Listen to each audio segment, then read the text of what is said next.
Oh, welcome to Paranormal Roundtable. I'm your host, Josh Turner. I'm sure you already know that, or you wouldn't be here. Got a.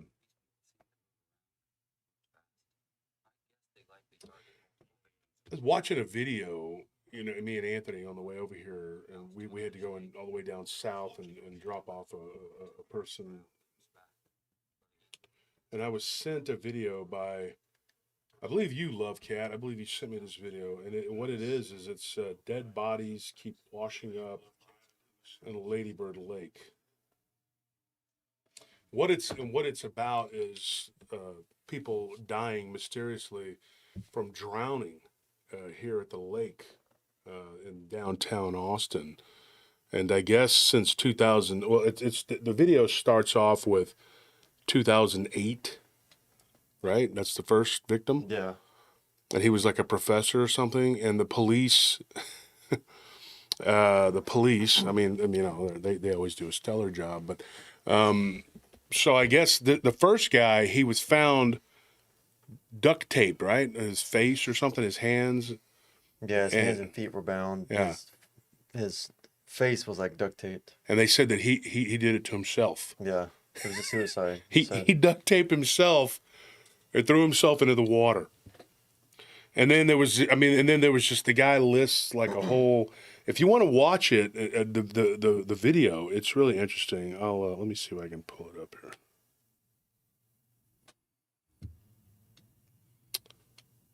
I can show you here. The guy's got a channel. It's like a.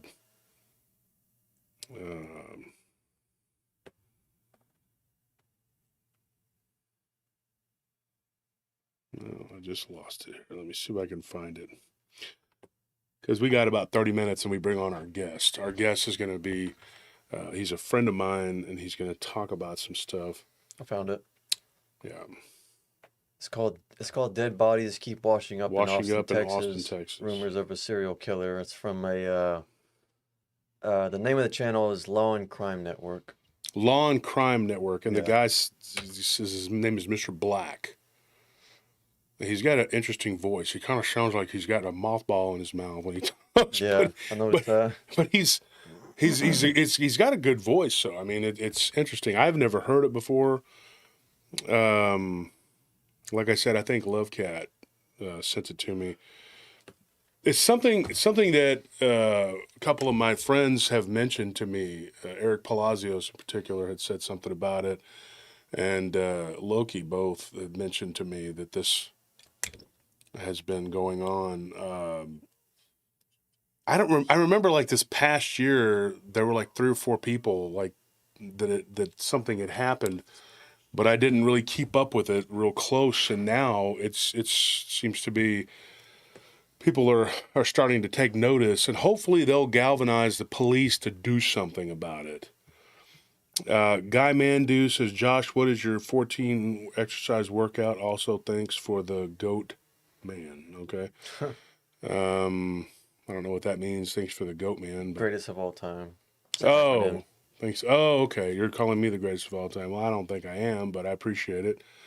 The kind words. Thank you for the donations. Was there somebody else that donated? I don't think so. Okay, I thought somebody else. I think Guy Mandu was our first of the night. This says Titoe. Oh, that was 5 days ago. Okay, all right. So you're the first one of the night. Thank you. Yeah, so I'm going to talk a little bit about this possible serial killer situation. At the end of the video, the guy lays out some very plausible circumstances that could be going on. And for me, it was hard to wrap my mind around one person being able to do that, because if these people are all drowning, some of the people are claiming that they were drugged. They feel like they were drugged. Downtown is a very dangerous place. I've been saying that on this show for a long time. I was drugged once at the bar that I used to run. Somebody gave me what I believe was a substance. They put it in my drink, and I ended up being cared for by the people at my nightclub.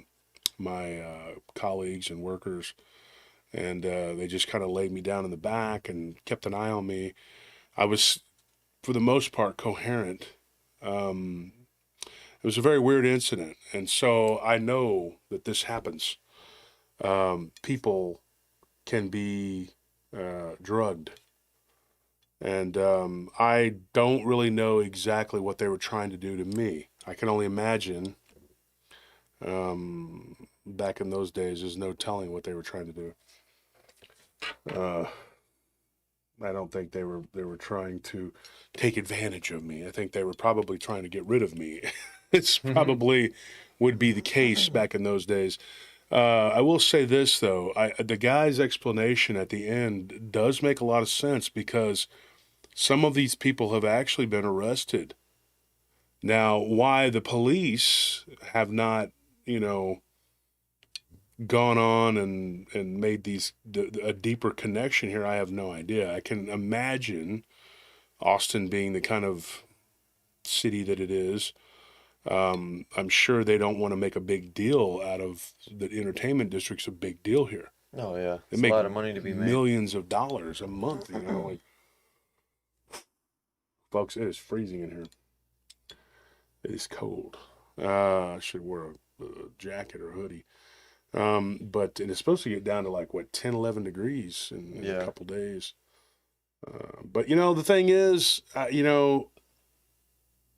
there were a lot of bad people doing a lot of bad things back in the day.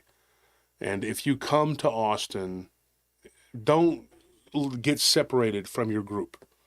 If you come with a group, stay with that group. If you have a friend, stay with the friend. Don't let your friend.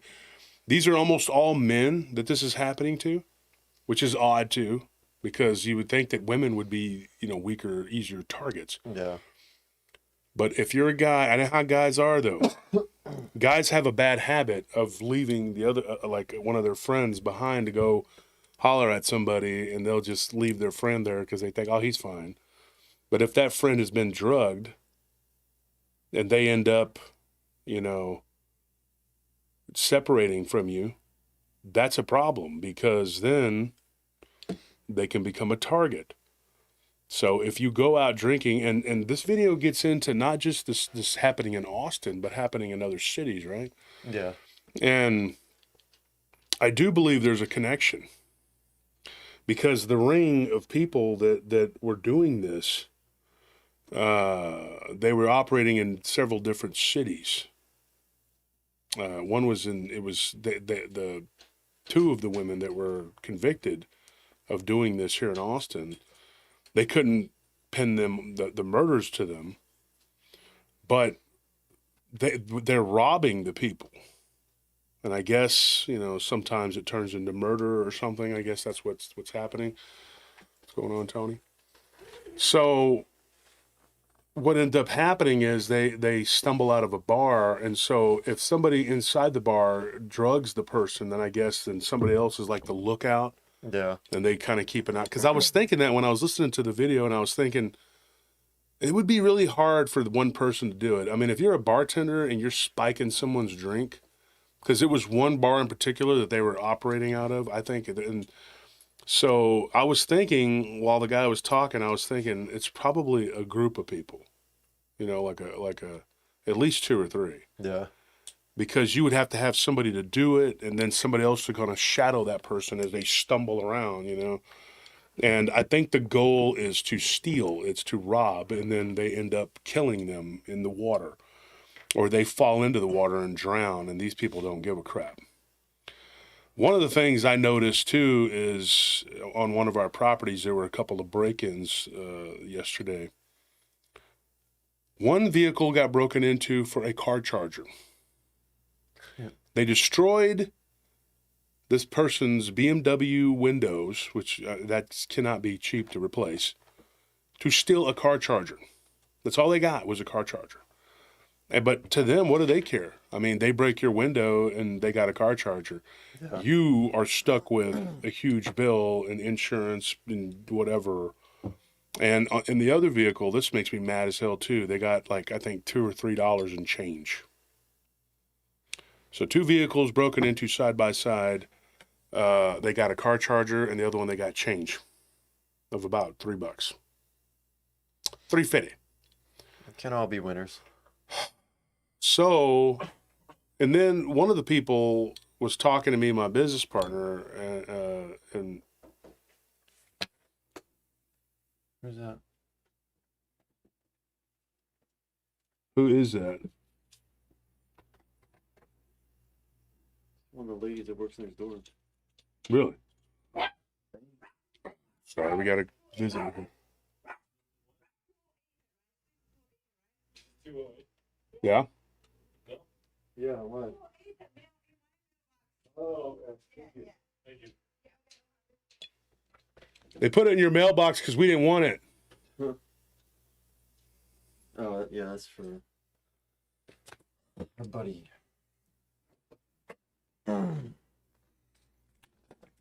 No, that's, the mortgage broker guy. Whatever. not my problem. Sorry about that. So the neighbors came and knocked on the door. It's late to be knocking on the door. Yeah. I guess they're working late. But anyways, folks, first time that's happened. I was thinking, hey, we're sitting here talking about this. Maybe they're like, hey, they're going to come to the door. Something exciting is about to happen. Miguel Guerra says, hi, Josh and Anthony and Tony and the paratroopers. I got my package today, and I'm excited to read your books, Josh. I can't thank you guys enough. I love you all. Stay warm out there. It got down to 8 degrees Fahrenheit here in Kennewick today. Yeah, we're gonna get our share of that cold blast of Arctic fun. Yeah. And then somebody's always going to be like, well, it was negative 500 here at the North Pole. And I'm like, okay, I don't give a crap what the degree is where you're at. Okay, this is Central Texas. And when it gets down to like 5, it's bad. Okay. But point of fact, if it's 10 degrees wherever you're at, that's cold, right? Yeah. You're going to need a jacket. So I really hate that. They see if I post how cold it is here, they're like, oh yeah, well, guess what, fella? It's negative 32 over here, and I'm dead. And you're like, okay, I'm actually a ghost, and I'm typing this. I died of hypothermia 5 minutes ago, and you're supposed to impress me with that, and I'm still freezing my balls off. Doesn't impress me. But back to what I was saying, though, about this situation here. The guy has to put down on there on his video that it's not, like he says, this is not, I can't say that these are the people that did it. I would say the evidence points in that direction of a ring of people doing it. Yes. That is my take on it. That was like the third different video that I've listened to. That one was a lot more in depth of the others. The others were just like little segments, and people putting the pieces together. But I would think that is probably a very plausible, that you go downtown, you're having a good time, somebody drugs you, you get separated from your friend because they're an irresponsible dude that doesn't look out for you because you're a dude, and dudes do that. Yeah. Women, they're like grapes. Yeah. Like, they're like, come on, guys. They're like member berries, Hey, remember when we had to go to the bathroom 5 minutes ago? Yeah, member. Let's go again. They all just go together like in a... One of them strays like, get back here, Jeffrey. What are you doing, Amber? You want to end up as an alert? Okay, that is the case. Guys are like, oh, where are my friends at? I don't know. Where are my friends at? Like, last time he woke up, he didn't have a kidney, but I'm not paying attention to that guy. Guys are too busy chasing girls around. Yeah, they don't care. They do not care. And so they're easier targets. In fact, I've seen guys like come in together at the bar, and then one of them will go upstairs and not come back. And then the other guy will be downstairs going like, where's Craig? Oh, I'm looking for my friend Craig. Craig's upstairs with some girl, and they don't see each other again until the new year. And this is, September. I'm making some jokes here, but it is true. Guys tend to, and that's why you're easy targets. So if you go downtown, in particular, if you're a guy, and you go downtown Austin, you stick with your friends. And if you start feeling woozy or something, and watch who's around you, people around you. And like, I'm going to be real honest with you. It's not. I think these are women that are drugging the guys. That's what it seems to be. I'm going to say this. Okay, I don't care how good looking you think you are. I think you think you're Rico Suave. Most women aren't just going to, mosey on up to you and be like, "Hey, good looking, what's going on? What are you drinking?" And just, if that starts happening, you need to be looking around, dude, and be like, who are you with? Who are you, and why are you touching me, and who are you with? Okay, because that girl is probably up to something. All right, now even Rob Lowe and I don't know what other heartthrob people, guys. What do women consider? Brad Pitt, is he considered good looking? Probably, yeah. I don't know, I whatever. don't know. I don't care if you're one of those guys. I don't know. Is Matt Damon? I don't think Matt Damon is considered. Is he? I don't He know. looks too much like a caveman. Yeah, Mark Wahlberg. Yeah. Okay, Mark Wahlberg.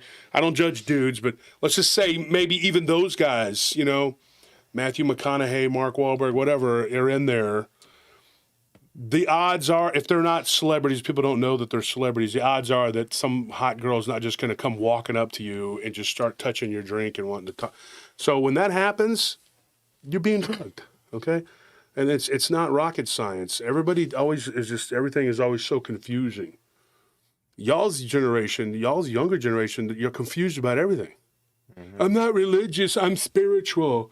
I don't have a race, I'm human. I don't have a gender, I don't know what I am. If you don't have anything, then, what are you? You're going to end up drugged and wandering around 6th Street or whatever. It's happening at, what did it say, Rainy Street area? Yep, and Rainy Street. Red River area. Those are all offshoots, and so they got a little thing going, and they're drugging these people, and some of these people are ending up deceased in the lake. Now, as long as I've ever been in Austin, there have always been people who have died in Town Lake. I'm not joking. I remember years ago I was in a flag football league, and there was a guy who got drunk, and I think they were just like barbecuing, and he was on our team. And they were at a barbecue get together right there by Lady Bird Lake, whatever. And it was, I think the park was right there off of Riverside or something. And like he went down to the river, or down to the lake, whatever, to, probably shouldn't have been, but he was just taking, with nature calls, whatever.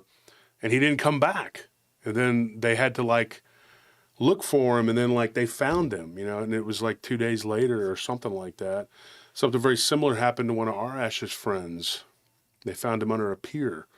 It's just, there are all kinds of people who go missing and they end up in the lake.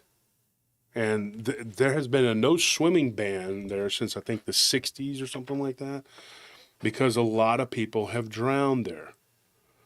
And there's a lot of weird stuff that goes on in and around those lakes. But a couple of these women that got arrested for doing what they did, they were doing this in New Orleans. They were doing it here in Texas. There was another place they did it at too. I can't remember. They named it. And in Tennessee. And so it's not a coincidence to me. I think that these people were the ones doing this. I think they're involved in it. Letitia, no. You guys probably saw Town Lake. Yes, because you were downtown, right? Yeah, and you got to see the beautiful views of the homeless people wearing newspapers. No, yeah, that is one of the places. But I took you guys out to Lake Travis, Lake Austin, and different places. But Town Lake, yeah, right there down. It's called Lady Bird Lake. And like I said, a lot of people have met their demise there. I think... and also, let me time out for a second. Miguel, thank you for the care package. I didn't bring it to show you. And then Crystal, she's another one. Forgot her last name, Crystal. I don't remember. I left. I was in such a hurry. We left it at the house. We left it at the house because people gave us a bunch of Christmas gifts, and that was very nice of you guys. That was very sweet. I can't remember the name of the guy that was on our team years ago, but he ended up I think he was just intoxicated. But the theory, or the, what do you call it, there's like this legend or whatever that Lady Bird Lake, it literally snatches people. Like it takes people. If you get too close to the lake and you're not on some sort of board or craft or whatever, that it'll, watch out because you could drown. Now, I've heard theories that there are also whirlpools in the middle, but that they deny that they exist. Now, I will say this, Austin doesn't like to talk about crime. No. As long as I've been here, they've always kind of just breezed over criminality. It's like, oh yeah, well, today it was like five people got killed. In sports, what was that? What was that last part? 5 people got what? What happened? Yeah, we're not gonna talk about that. Whatever.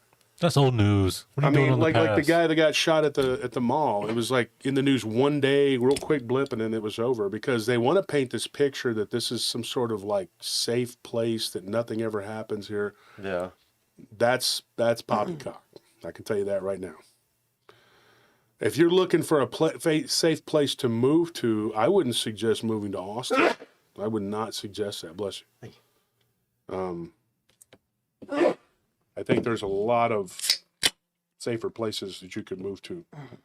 And it's funny because, people from Houston and DFW area, San Antonio, they'll joke around like, oh, Austin, yeah, we got all kinds of stuff. No, that's because you're advertising it. I think the reason these people are able to operate the way they do here in Austin is because they're not. They don't. They just kind of sweep it under the rug. And I'm going to go on the record as saying that. That is the truth. I really do think that this city has a lot of stuff that happens and they don't talk about it. They want you to think that, it's perfectly safe to go downtown. Nothing ever happens. Yep.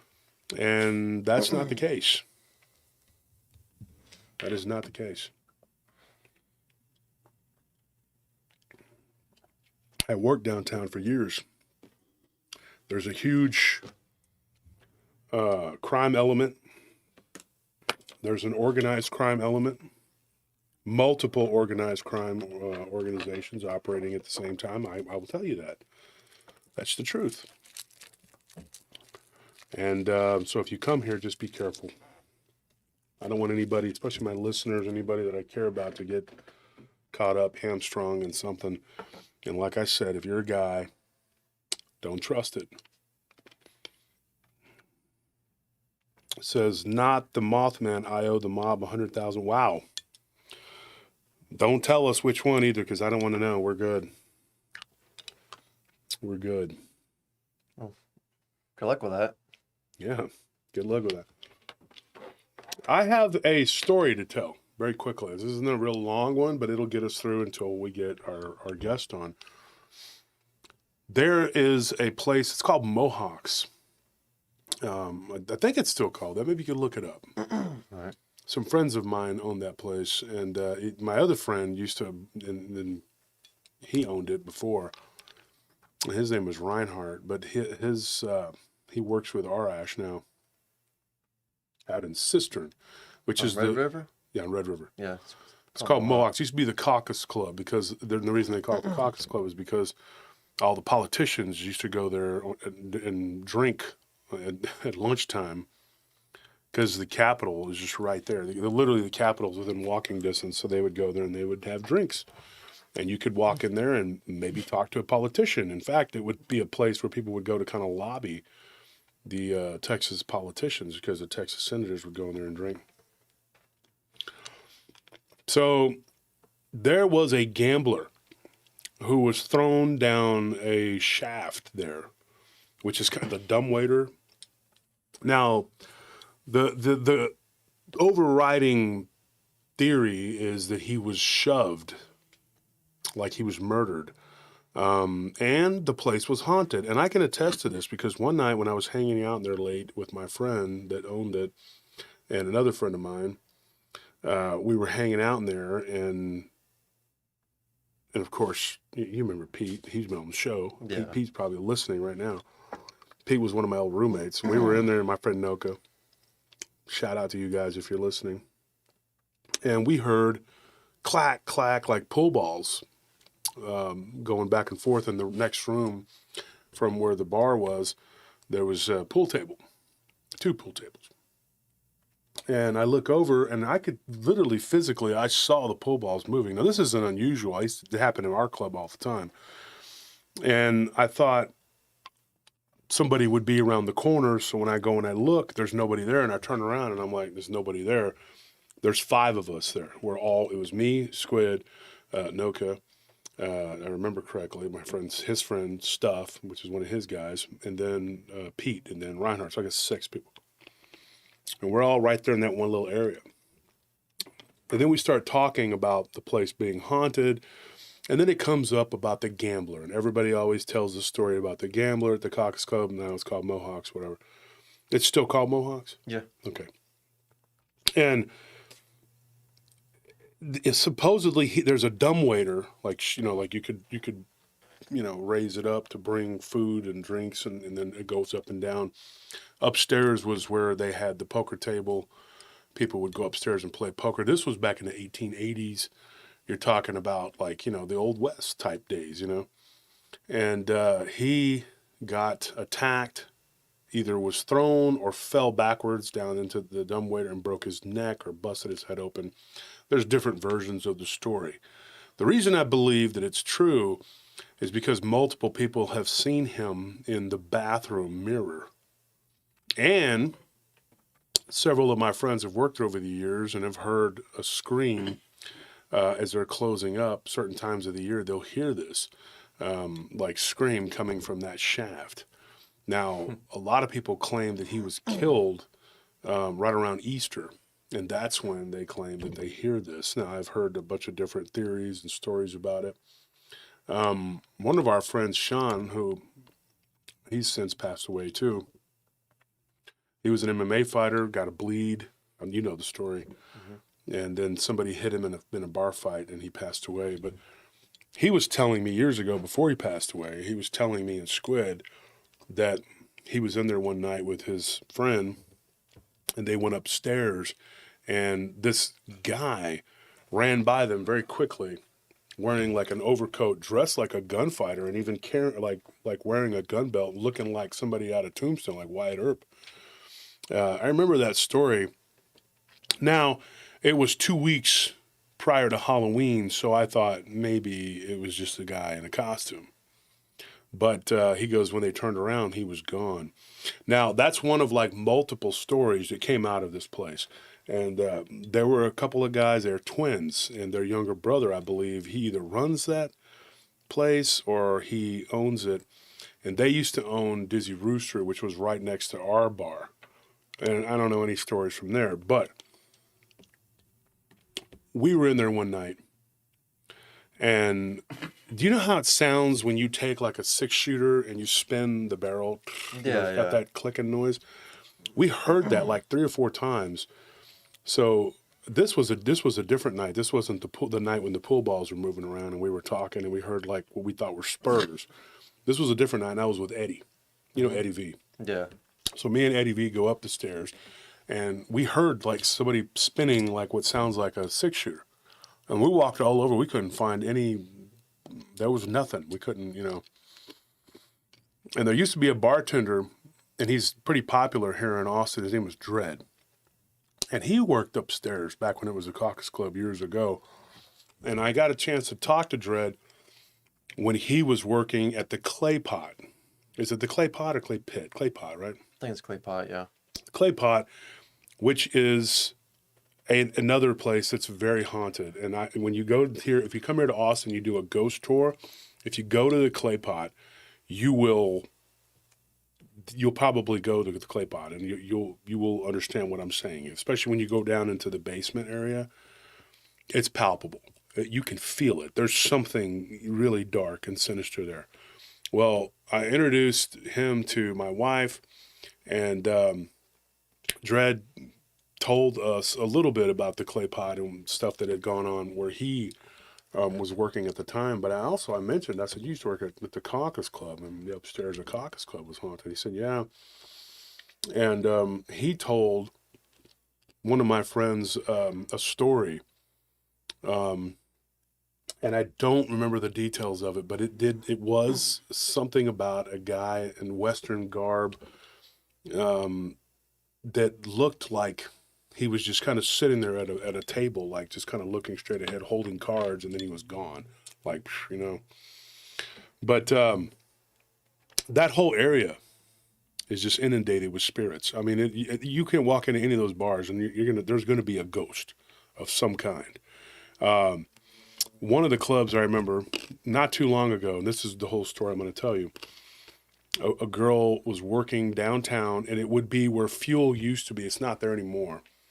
But she was working there, whatever it was after that, and something pushed her into the freezer and held the door.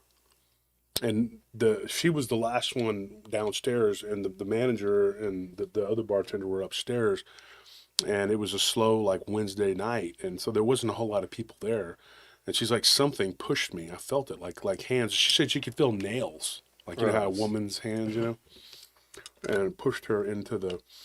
So her name is Danielle, and what she did was something I would never do. But she got in touch with me, and she said, "Hey, I know you used to work downtown. We have a few mutuals." And she said, "I'm going to tell you something." She's like, "I had a seance." And she said, and it was late at night. And she said, it was years ago, and it was at the Caucus Club. And this is what she told me. And this is just 2-3 weeks ago. She gave me this story. And I thought since we were talking downtown, it'd be interesting to tell the story before we got to get our guests on here. And she says, I was able to channel a spirit. Now, I think this is before the owner, I'm not going to say the guy's name. Okay, I will. His name is Wesley. But anyway, Wesley, here's an interesting thing. Is anybody ever familiar with The Bachelor?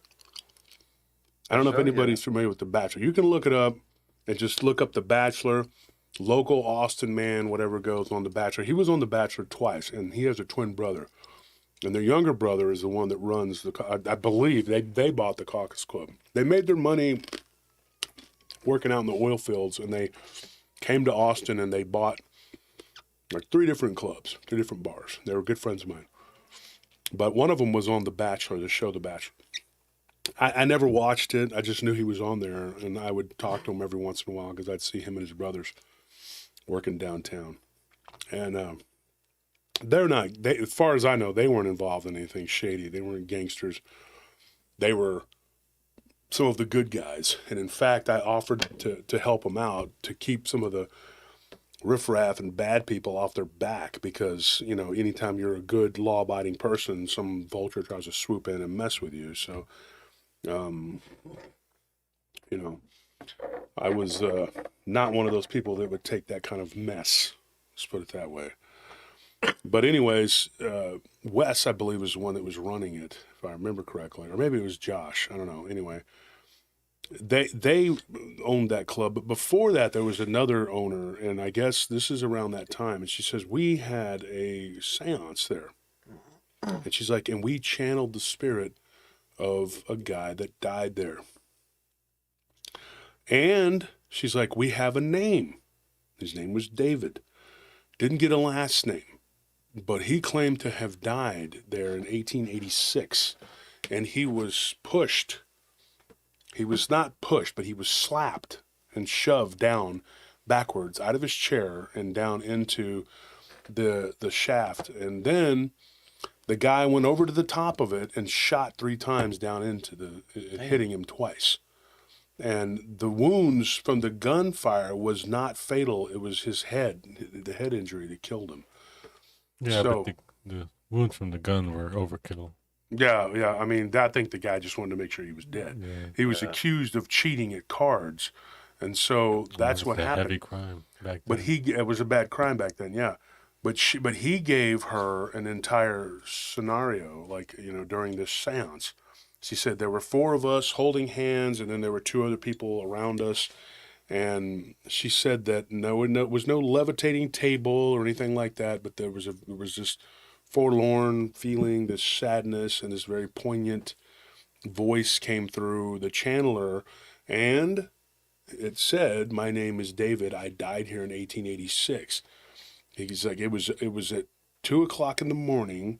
I was playing cards, and I got accused of cheating twice by the same guy who I told him to shut his mouth And if he doesn't stop accusing me, then there's going to be problems.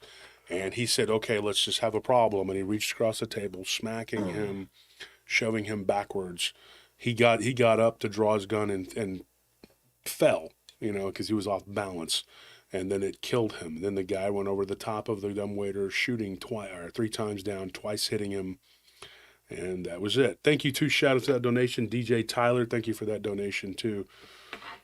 We are glad that somebody's actually taking mercy on us.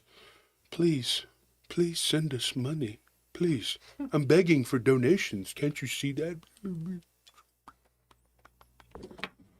Is that what it looks like when you beg for donations? Supposedly I'm doing that? I need to play like the what is it, the Sarah McLachlan music. Like for $1 a day, you can blah, blah, blah, blah, blah. How about this? For $100 donation every Friday and Sunday, you can get us to keep coming back and begging for more money. But yeah, it's don't sit next to open holes during poker. What's funny though is like that dumbwaiter that was there. I don't know how big the shaft was at the time, but I mean, I believe it was still there like 10, 15 years ago. I haven't been in there in probably that long, but if you could put a person in there, you know what I mean, and go up and down, I don't know. And I would assume that you would use it to bring drinks and stuff up to the patrons or whatever. I don't know what it was used for, but anyway, the guy fell in there and he died. And I guess, your back is to it. It's probably like the best seat in the house because like the drinks come up right there. So Yeah. he was probably sitting in the best seat until some dude just pushed him into it. Well, it wasn't as cut and dry as he got smacked and he got up and he stumbled, I think, backwards, is what was told to Danielle and her friends. I was not aware of this seance until a couple of weeks ago or 3 weeks ago. But anyway, it was something that I wanted to talk about and tell you guys, and that'll take us to the hour, and then we'll get started here. It would be pretty creepy. I mean, like, to be in there and just like some of the stuff I've heard from people alone. Here's one story real quick. There was a bartender that told us a story. And she, like many people in Austin, has worked in a lot of different venues and creepy places, and she is not friends, does not know the other girl who did the seance there. I don't condone or condemn. I don't, that's, you do something like that. I won't do that, but you do it, whatever. Liberty says you need to have a pitiful dog with you as a donator. The dog gets, no, You're we're not good. going to believe this. Thank you, Liberty, but as that's it just so happens. You're full of not great going to ideas. believe this. Except we're never going to do anything to our dogs. We He's love gonna our get dogs. it, and by it I mean a Treats. treat and a hug, Got you now, Pedro. and probably a spanking for peeing on my bed. That was me. Okay, could have been me too. I mean, it happens. Yeah, after a night of revelry, drunken and being drugged down on 6th Street or whatever, or wherever.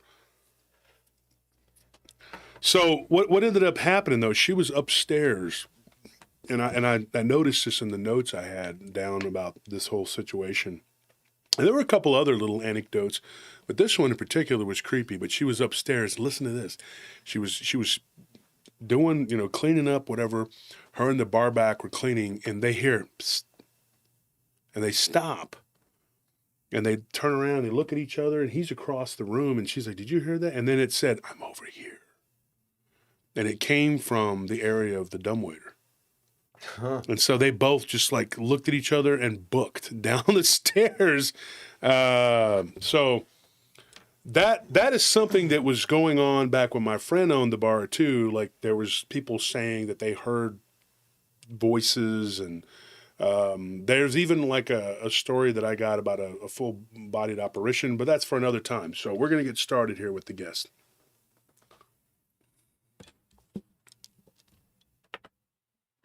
86. You see what 86? We could only hope 86. One day a Dogman is going to hold Mushu up like that. Huh. The funny thing, though, is that Banjo loves being, like, played with. Like, if you Yeah. pick him up, Yeah, and like he'll fall asleep. Like if you if you rock him back and forth. let me see. Like I'll pick him Him and up. Elvira both are both like that. I'll pick him up like this, and like just kind of slowly rock him back and forth like that, and like his eyes will start getting heavy, and he'll start falling asleep. Yeah, he'll do it quick too. Yeah, wait, It doesn't take there we long. go. You get sleepy, Bubba? Not now you're on camera. You're not gonna do it, but any other time he's like immediately sleeping. Yeah, he's a good little dude. A lot better than our pig that's been in complete rebellion mode on the warpath. Yeah. Good grief, man. Today was not a good day for Truffles. He was having some problems. He was in and out of the kennel. Yeah, he's been real bad lately. I pray for my pig. He's aggravated. He's a disgruntled young man.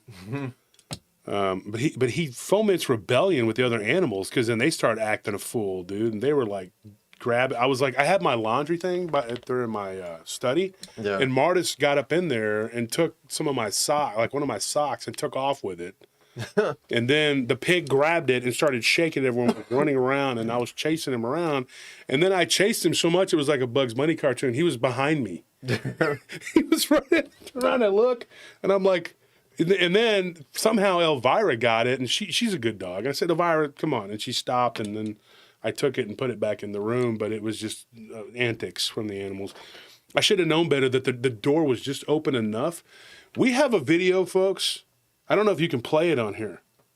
Of Martis. Oh, yeah. Martis knows how to open doors. Yeah. And he is, I mean, like we were in there in the study talking today, and Stefan and you and him, or us, were talking. And while we're talking, Martis goes up, stands up on his hind legs, and opens the door to the washroom. And I had to tell him no. And then he looks back at me, and then he stops, and then he waits a little bit and comes back and does it. I mean, he's our black cat. He is so, like, clever. I'll just have to show it on the camera. Yeah, show it real quick, and then Hang we'll bring on, our yeah. guest on. Yeah, and I think I know where this cat comes from. Alright, He has a bad habit of like being locked in rooms. Oh, Just yeah. figure out how to get out. Yeah, he figured. Yeah, because he would end up Alright, in the so let's closet. Yeah, they could see it. It looks Hang on, like let me turn the chat off so it's not in the way. She Okay. noticed. real quick. We're going to show you this, folks. This looks weird, but this could be what dogmen do. Like, you know, you hear about dogmen like opening Alright, here we go. stuff. You know, like This here. is just one step away. See if it'll focus right. Yeah, it's focused. It's on there. Just hold it steady.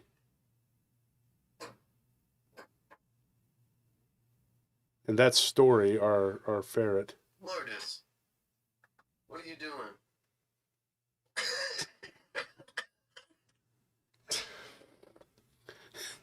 So that's what he does, man. And like he has figured it out, dude. He knows how to open doors. Light switches, like if he sees you do it and it's low enough, he can jump up. I'm not joking. This dog, the cat is unbelievable. Larry, thank you for that donation. Larry Fisher and Sons Roofing. Got the cap right here. Let me see it. There it is, right there, folks. So I can focus in on that. There you go. Get the number. If you have a roof problem, it's going to be the guy to go to. All right, so let's get started here. Let me call our esteemed guest colleague.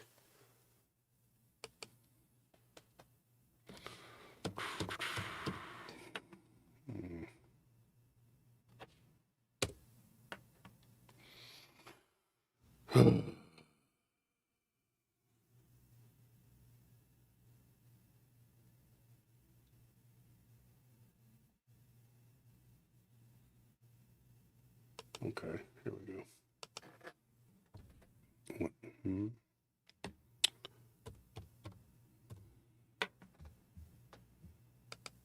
There it is right there. How's the sound on that? Sounds good so far. Just ringing.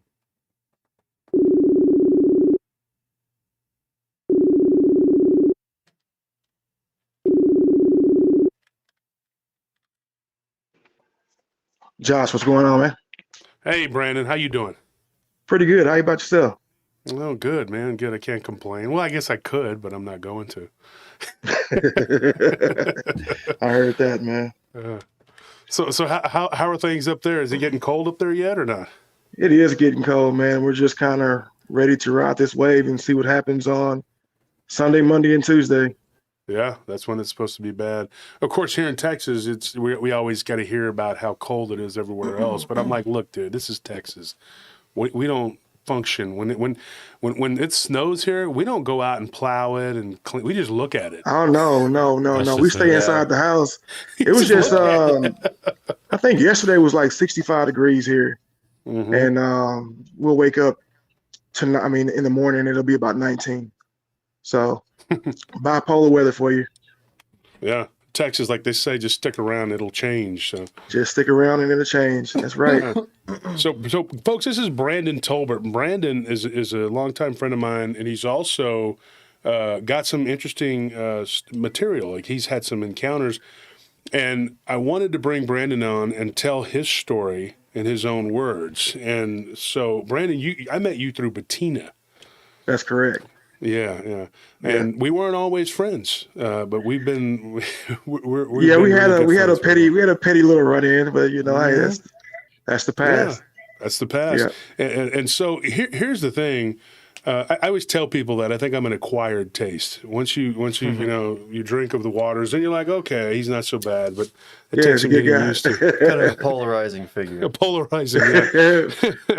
Polarizing. So Brandon, tell us what's going on, man, and start from as early as you want, from whatever point you want to start at. Okay, let's start here. I was sitting here watching the show, and the more you were talking, I was just kind of replaying things in my head. I'm like, oh my gosh, I was having an anxiety attack over here. This is my first encounter I've told on Bettina's show. The second one, this will be my first time publicly talking about it. So the first encounter I've had was back in 2007, and this would be a year after my mother had passed away. I live in the Dallas area, just moved back to the Dallas area from Houston, originally from East Texas, around the Piney Woods area, maybe 20 miles from Tyler. Mm-hmm. I will keep that. Most people have heard that encounter, and I'll kind of shorten it a little bit. Basically, kind of having a rough time with life after losing my mother, who was my best friend, to breast cancer. And dude, I started drinking a lot, just kind of losing focus. And I had a relative that reached out. It's my mom's first cousin, and he came to check on me, and we ended up going to the Sabine River bottoms. Now, growing up, I would always hear, and actually my grandmother would always say, get out of the bottoms before nightfall, or the booger bears will get you. Mm-hmm. And that's just something I always heard. So we ended up going to the bottoms and going down a gang trail. Now, prior to this encounter, I probably didn't think 2 seconds about a Sasquatch, Loch Ness monster, aliens, or anything. This just wasn't on my radar. And so we're going down this trail, and we're probably 20 minutes in our hike down to the river bottoms, and we hear this noise. And it's a loud noise. It sounds like somebody's driving a truck through the woods, but there's no motor. And it's coming our way, and it stuns us. It just shocks us. We don't know what's going on. And we hear it for several seconds until this creature burst out onto the trail about 50 feet in front of us. And when he first came out, he could have been on all fours, but it looks like he was coming out in a 3-point stance. And he came out on the trail, and he stood up, and he faced us. And I can honestly tell you that it's probably the first time in my life where I was questioning my reality, like if I was asleep or if I was dreaming, but this stuff was really going on. And he stood straight up, he faced us, and we just stopped, and time just stood still. It seemed like we were standing there for eternity. We didn't know what we were looking at. This creature was gigantic. It was a huge creature. if you want me to give a description, I can go into that. Sure. Or Yeah. okay. So it's this creature's looking at us, and he turns his head to the side, and he's sniffing the air like a dog, like how a dog would do when he's looking down at us. And we both had rifles. I had a 30-06. He had my cousin had a 308, and we're not moving. We don't know what to do. We're just frozen. And I'm looking at this creature. He's looking at us, and he is a reddish brown color. He's got giant shoulders. He's got giant legs. He's definitely a male. He's got somewhat of a cone-shaped head. He's got really large eyes. They were not all black. They were brown. They were very far apart, like very far apart, more so than what a human would be. He had a flat nose, and I mean flat, flat on his face, and the nose set much lower on his face than it would a human.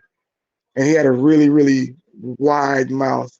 No lips at all, but the mouth was extremely, extremely wide. Like he could swallow a watermelon if he wanted to. Just a hulking thing. And we don't know what this thing is. We're nervous. And he takes one step forward, and we lose it. We lose it, and we're hauling ass back down the trail. He's in pursuit. He's on top of us. He's running. We ran all the way back down that trail, and I don't know when this creature stopped pursuing us. I remember getting up the hill and getting to the truck, and I thought to myself, like, oh my God, we're actually going to be able to get out of here. We get in the truck, I drive, and I'm hauling ass. I'm fishtailing out of there. I'm driving in the middle of the lane of Highway 80, and I am praying that someone pulls us over. I actually thought I was going to wreck the truck. I was driving so fast. So I get back to our family house, and basically we went inside, and we didn't say anything. My aunt actually saw the look on our faces and probably saw that I pissed myself. And she sits a bottle of vodka down on the table, and we run through the whole bottle. We don't say anything. We did have a cousin that she called, and he showed up, and he asked us what happened. And of course, I told him, and we, like we were told, don't go down to those bottoms. So we didn't know what we saw, but years later, we came to the conclusion that probably was a Sasquatch. So that's my first encounter. What color was it? This was a reddish brown color. Reddish but brown, he was, yeah, because that's a very common. But he was dark. If you would see him at night, you would probably think he was all black. It was a very dark tint, and I could tell what color it was because the sun was just setting, and it was hitting his fur, and it was a reddish brown tint. This thing looked like it looked sort of like a man, but almost like a gorilla as well. He had really high cheekbones. He had a really wide face, a flat face.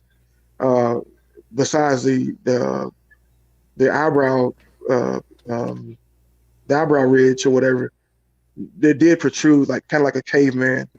I didn't know what it was. I didn't know if it was I just thought it was a monster. I just thought it was a monster. Because the Sabine River, there's a legend there. It's called the Sabine thing. And, of course, you've probably heard of that. I don't know if you've heard of that or not, but that's what they call it, the Sabine thing. Right. Yeah. And there's even a story of one that's white. Like, there's a white one that has chased people out of the hollers around there. And I don't know. I've heard about it quite a bit. And those accounts go all the way back to, like, the early 1800s. Supposedly it's been around since the natives were there, and it would not be comfortable to be that close to one of those things. And gun or not, but yeah, it was a pretty rough time after that. It changed me. It changed the way I interacted with people. I became a different person. I'm opening up a lot more than what I used to. Actually being on Bettina's show kind of helped open me up and talk about it, because people will look at you like you're smoking crack or something if you say you saw a 10-foot tall monster on the river bottom. Um, Hmm. but I have not been back on the bottom on that specific side of the Sabine, and I won't go down there by myself at all. I just won't. As a matter of fact, I have to go with several people, and everybody has to be strapped. I'm just not going down there by myself anymore. No, that would Yeah, be understandable. That's definitely so. And when you say it changed you, do you think that it had any sort of like? I mean, this is going to be. I've talked to you multiple times, but I've never asked you this question. I'm going to ask you on the air. yeah. Do you think it had any sort of spiritual, like, was there any spiritual connotation to it or anything like that? Um, I don't know if I would say spiritual. I know that for a long stretch, several years after that, I would have nightmares. I mean, I'd wake up out of my sleep like in a cold sweat, and there was even times where I'd wake up and I would scream, and I would think, about that day, So I don't know spiritually if it had an effect, but it did have an effect. Mm. And this happened shortly after your mother had passed away? Yeah, so it was just about a year after she passed. Because that right there is weird because, and I say it's weird in the way that there have been multiple people, and I know Barton can attest to this, when we were interviewing people, some of the people that we've talked to have had encounters with these creatures like shortly after a loved one or somebody they care about passed away. And I Oh don't know wow. what that is or why that is. It's almost like they can sense there's something there with you, like an opening or a weakness or something. And it could have just been a chance encounter with a ape-like creature. I mean, that Right, could very well have been, but it could have also been something that drew it towards you. I noticed that a lot. Just like we know that right. there's a lot of phenomena that surround. That's why the book I wrote is called The Bigfoot Phenomena, Yeah. and it surrounds that. I know that after my mother passed, I had a lot of weird dreams, and I didn't dream about my mother for a while. Usually, when someone passes away that I'm close to, or if I just knew them, I'll see them pretty quickly. But with my mother, it was a while. Oh I wow. just had one quick glimpse of her in the hospital bed after she had passed away, and I was like kind of standing down the hall, and she was looking down the hall at me and just kind of nodded her head, and that was it. That was the only thing I had for about 7, 8 months. But I did have an increase in weird dream activity where I was having like some sort of like encounters with things. I don't know what they were, but it wasn't my mother. But it feels like Hmm. you're weak, you're vulnerable, and it's like I don't know. It's like it opens you up to that. Right, That's right, just right, my take on it. right. But you said after that you had something else happen too. You want to get into that? Yeah, and that would be the discussion about. Remember the picture we were talking that day? I sent you that one picture. Hmm. Okay, so let's talk about that. So after COVID, I ended up transferring with a company that I was with to Houston, to the Houston area, the North Houston area for a couple of years. And so, like I said, I'm just now getting back to Dallas this past June, 1st of July when I moved back. So, of course, at this point, I'm comfortable talking about cryptids and things of that nature. And I'm speaking and conversing to people down in the Houston area about activity down there. And I was told by a guy that I became friends with about a family of Sasquatch that was just north of Houston, but not quite to the Sam Houston National Forest. And so there was a lot of hiking trails in this area. And so I would go to these trails, and I'd walk these trails for several hours on the weekends. I didn't know anyone in Houston. I didn't really, you know, go out and party or anything. So that was kind of my thing to do um, when I was had free time when I was down there. And so I would go and I would walk these trails, and I didn't know what the hell I was doing. I'm not a real researcher or anything. So I'm just looking for footprints. I'm looking for anything, tree breaks or anything that I heard online that I would, deem as something that could be evidence, right? So the first strange thing that happened was there's this creek that runs on this trail. It's probably maybe 3.5 miles down this one trail. And I'm walking down this trail, and this kind of goes against what I have believed when it comes to cryptids, because I was one of those people that only believed that Dogman, Sasquatch, or whatnot, they were only flesh and blood, right? They don't disappear, they don't run through portals. I just thought that was just weird that people believe that, right? I just did not believe that. Um, and it just didn't make sense to me, right? But I'm open to listen to people's encounters, and I've always have. But for me personally, I just did not believe in any of that. But I'm walking down this trail, and I hear a voice in my head, and this voice says, "It would be funny if you saw a bobcat on this trail." And for some odd reason, it registered to me like that wasn't my thought, that wasn't me, and I kind of laughed, and it made me uneasy, and I turned around to head back up the trail and get out of there. And I just didn't know what to think about the thought. And within 5 seconds, dude, a bobcat jumped on the trail, crouched down, and then it takes off. And this is in the summertime, and it's very hot and humid down in that area of Texas. I get a cold chill go down my spine, and I'm hiking out of there, and I'm walking out of there like Richard Simmons, man. I'm walking fast as I can. It just made me really, really nervous. And so that's the first thing that happened to me on in this area. And I would go. I didn't go for a few weeks, and then I would go back, and then I would go back, and I would go back, and I would see things that I could, oh, this could be a tree break. This is 7 feet up, or I don't know, maybe a person did it, or maybe a storm did it. I would try to rationalize what I was seeing.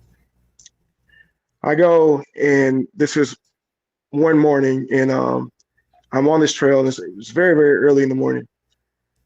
And I actually was on the phone with Bettina, and I'm talking to Bettina, and I'm telling her, she always said, hey, when you go out, make sure you tell someone where you're going.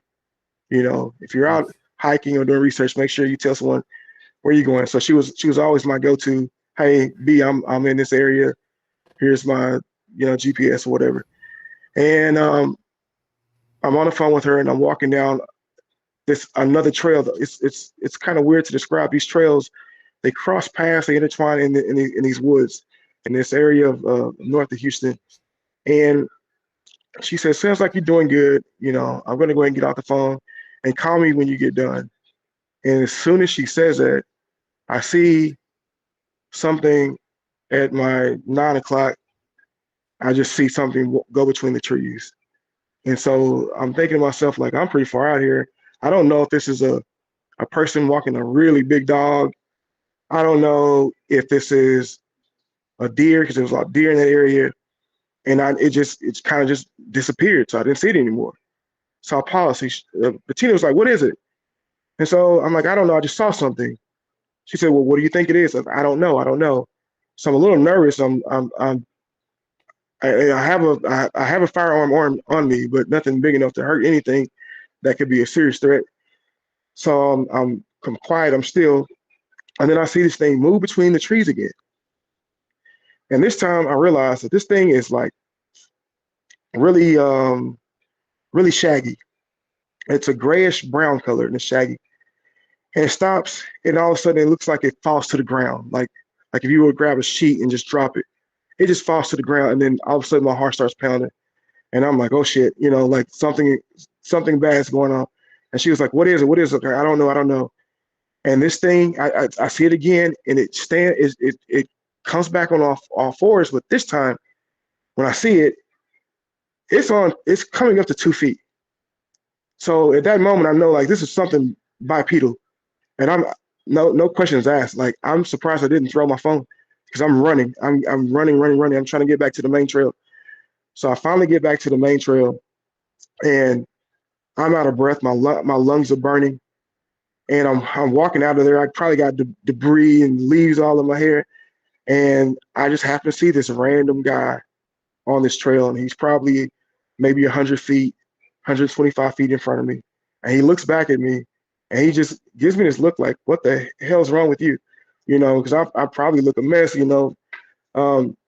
And as I'm walking, and I'm seeing this guy in front of me, and on my left side of the main trail is something ran across this trail fast. It's so fast I can't even describe how fast this thing ran. And all I know was it was that same color, and it was on two legs, and it goes right back into the tree line where I came from. And I am so confused because at this point I don't know if this thing had flanked me or if this is another thing or creature or whatever. And so the guy actually looked back. He actually looked back at the time this thing was running across. He looked back for the second time, and this guy takes off running. I can't run anymore. I'm done. Like my lungs are burning. I'm like, man, this thing's gonna kill me. It's just gonna kill me. And I just continue to walk, and I just continue to walk. I never see it again. I keep looking back. I look back the whole time. I'm walking back down the main trail. So I make it home safely that day, and I don't go back for several months. It was a long time before I go back to this trail, and I was shook up about that. You know, I don't know what that thing was. I don't know what they were or whatever, and so I somehow, some way, it's like something. Now, this is the part where I could say it could be spiritual because something, for some odd reason, kept drawing me back to this area. I just could not stop going. So after months had lapsed, I finally went back.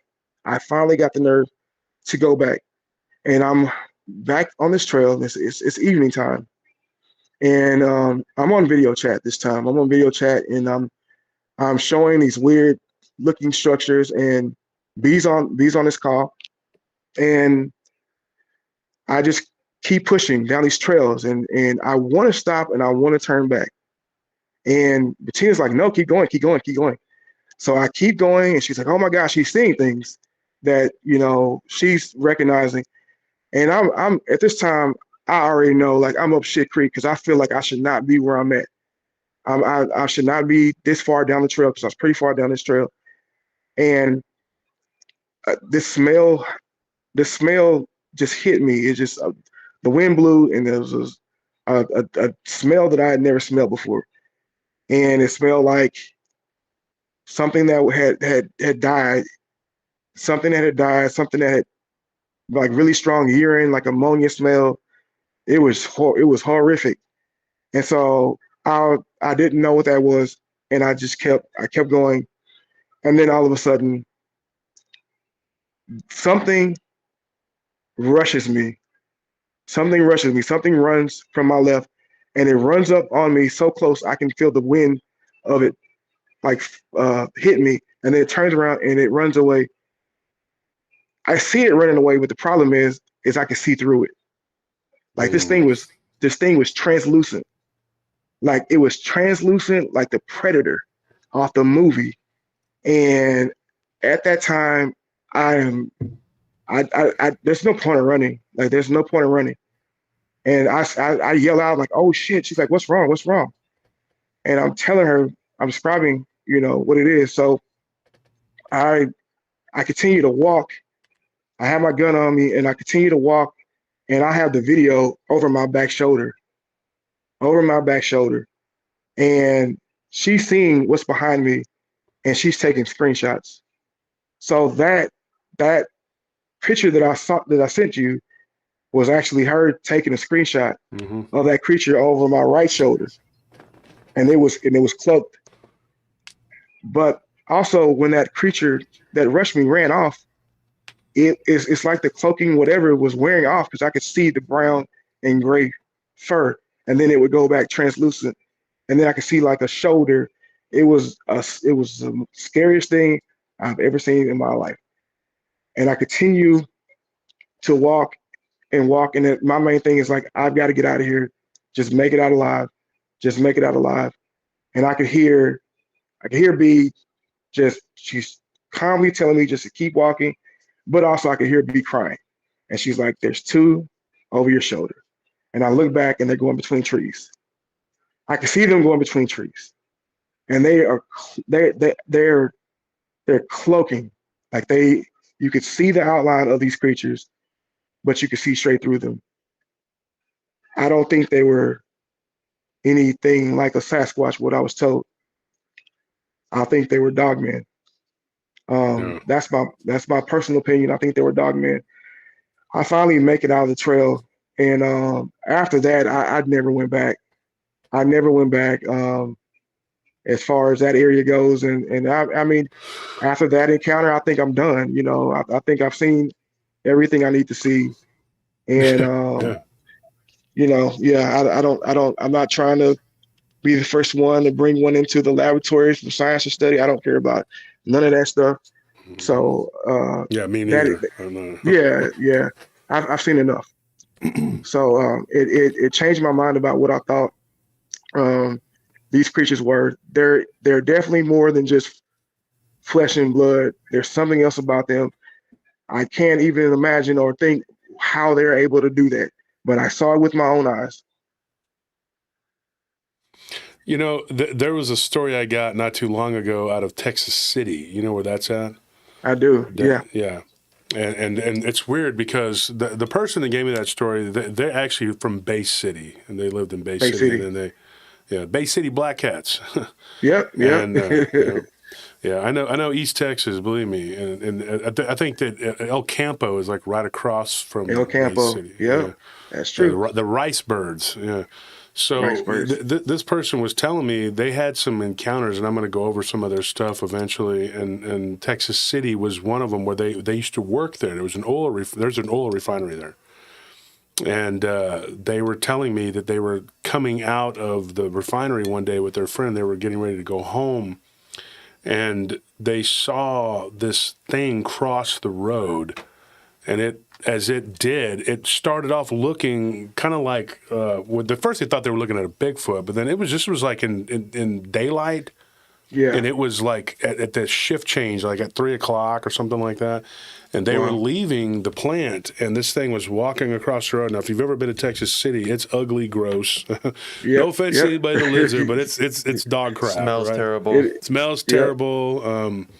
I've been through there a couple times, once because I was just driving through, and once for something that was, not important. But anyway, they saw this thing walking across the road, and they said it looked like the legs looked weird. And then they said, it kind of looked like a werewolf kind of looking creature, but it was very brief, and then it just sort of started to shimmer, and then it just went like invisible, but you could still see the outline of this thing moving across the road, and then it looked like it got down on all fours and ran.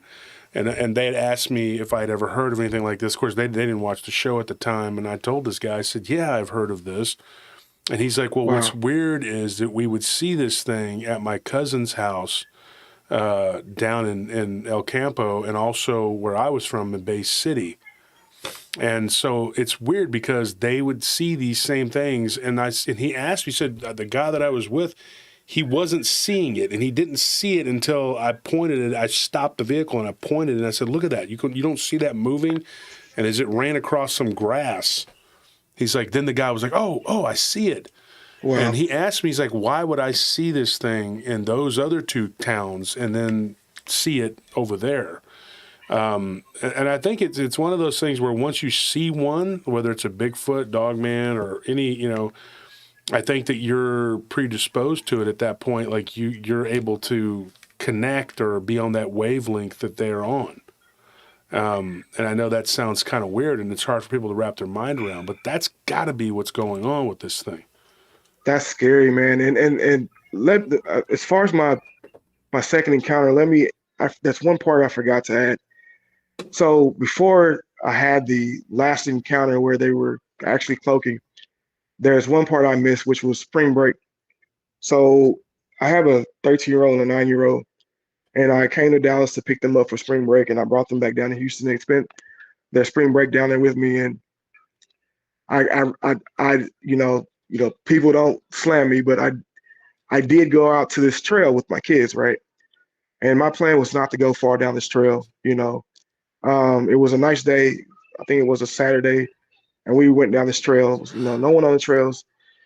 And my 13-year-old was the first person to, he was the first one to notice that everything got quiet. There were no birds, there were no squirrels.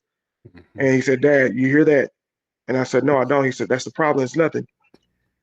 And so we continued down the trail, and then it sounded, and all three of us heard it, it sounded like on the right side of the trail, and it was further down. It was not, really close to us, but it sounded like a really big monkey. And all you hear is you hear the sound go, "Ooh," and we stopped, and we froze. And then from the other side, from the left side of the trail, you hear something. You hear like it sounds like a hound dog mixed with a lion, like something roared back. And I don't know if it was roaring back at us or roaring back at whatever had made this monkey noise. So I told the boys to turn around, and we walked back down the trail and we left. So that's something else that happened is my kids experienced something as well. So I pray like that happening, that I didn't mark them, or anything like that. I don't want, what I've experienced, I don't want that for them. Well, and they didn't, when you were on that trail with them, they didn't see anything, right? Like they didn't see it. No, they didn't get a visual. Yeah. Yeah, I think they that's did not get a important, visual. Yeah, because a lot of people will say that they've, marked that whole area right there. I'm looking at a map right now. Another one of the spots where I got a cloaking story was Lamarck. Lamarck, yeah. Yeah, Lamarck is not, and that's not that far Right. from Texas City. Like when you look at the map, yeah, Lamarck is definitely, and there's so many. Another story I got was Alvin, Texas, right out of Alvin, which is the home of Nolan Ryan. Sugarland, I know that there are stories, and it's a mix, whether it's a Bigfoot, Dogman. Sometimes people will describe it as being like ape-like, and other people describe it as being wolf-like. But for whatever reason, that cloaking that's what we had to do, Anthony, for Tuesday's show. We had to just do the cloaking because we got so many of them. And it's funny because we were talking about that for this East Texas one. I know your story, Brandon, and we've talked, and you gave me that picture, but I never do anything with those pictures, folks. I get hundreds of pictures, and Brandon is a witness, right, that he gave me a picture, but I don't use them because if I post it on the group, then they're going to be like, "Oh, that's fake. That's fake news. Fake news." It just starts arguments. Right. Yeah, and then it starts arguments, and then they're like, Josh Turner, whatever. Like my colleague Bart Nunley, he did the video. I guess was it Wednesday? I didn't get to see the whole show. I was in and out of the chat, and then this other guy gets on there and starts a big old conflagration because. One thing too, people, they get upset for whatever reason, and now there's this big, because they're jealous, Well, people will always say people will always say something is fake, especially people who have never had an encounter. I mean, I myself, like I was not a believer of mind speed cloaking or anything of that nature. I mean, before I even had a encounter with the Sasquatch, I didn't believe in Sasquatch. So until you experience certain things for yourself, it's easy to discount what someone else has gone through. A person like me, I don't give a damn if anybody believes my story or not. I don't care. Yeah. I didn't ask for it. I didn't ask for it, and I'm good on having another one. I'm good. Like I'm good. The world that we've been taught, it's not as what we think it is. There are things that we do not know, and people can look at pictures and discount pictures, but no one, and I mean no one, I have not met someone who has the perfect picture, the perfect Dogman or Sasquatch photo or video. No one. So there's something about these creatures that gives them the ability to not be photographed or whatnot, and that in itself to me is scary.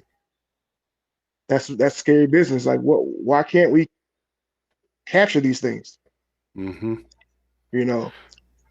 And that night that you were there and you were walking with and Bettina was on the phone with you, thank God she was. You know. Right, right, Or maybe she yeah. caused it. Like I always blame her. I tell her, you know what you do, Bettina? You call uh, people up and then the demons show up. Yeah. she And then said, she acts she surprised. she apologized. She apologized because she said, you know, I pushed you to keep to because I wanted to turn around a long time ago. You know, I felt uneasy a long time ago, and she's like, Mhm. no, no, no, keep going, keep going, keep going. You know, because I was in this area and it looked like a nursery.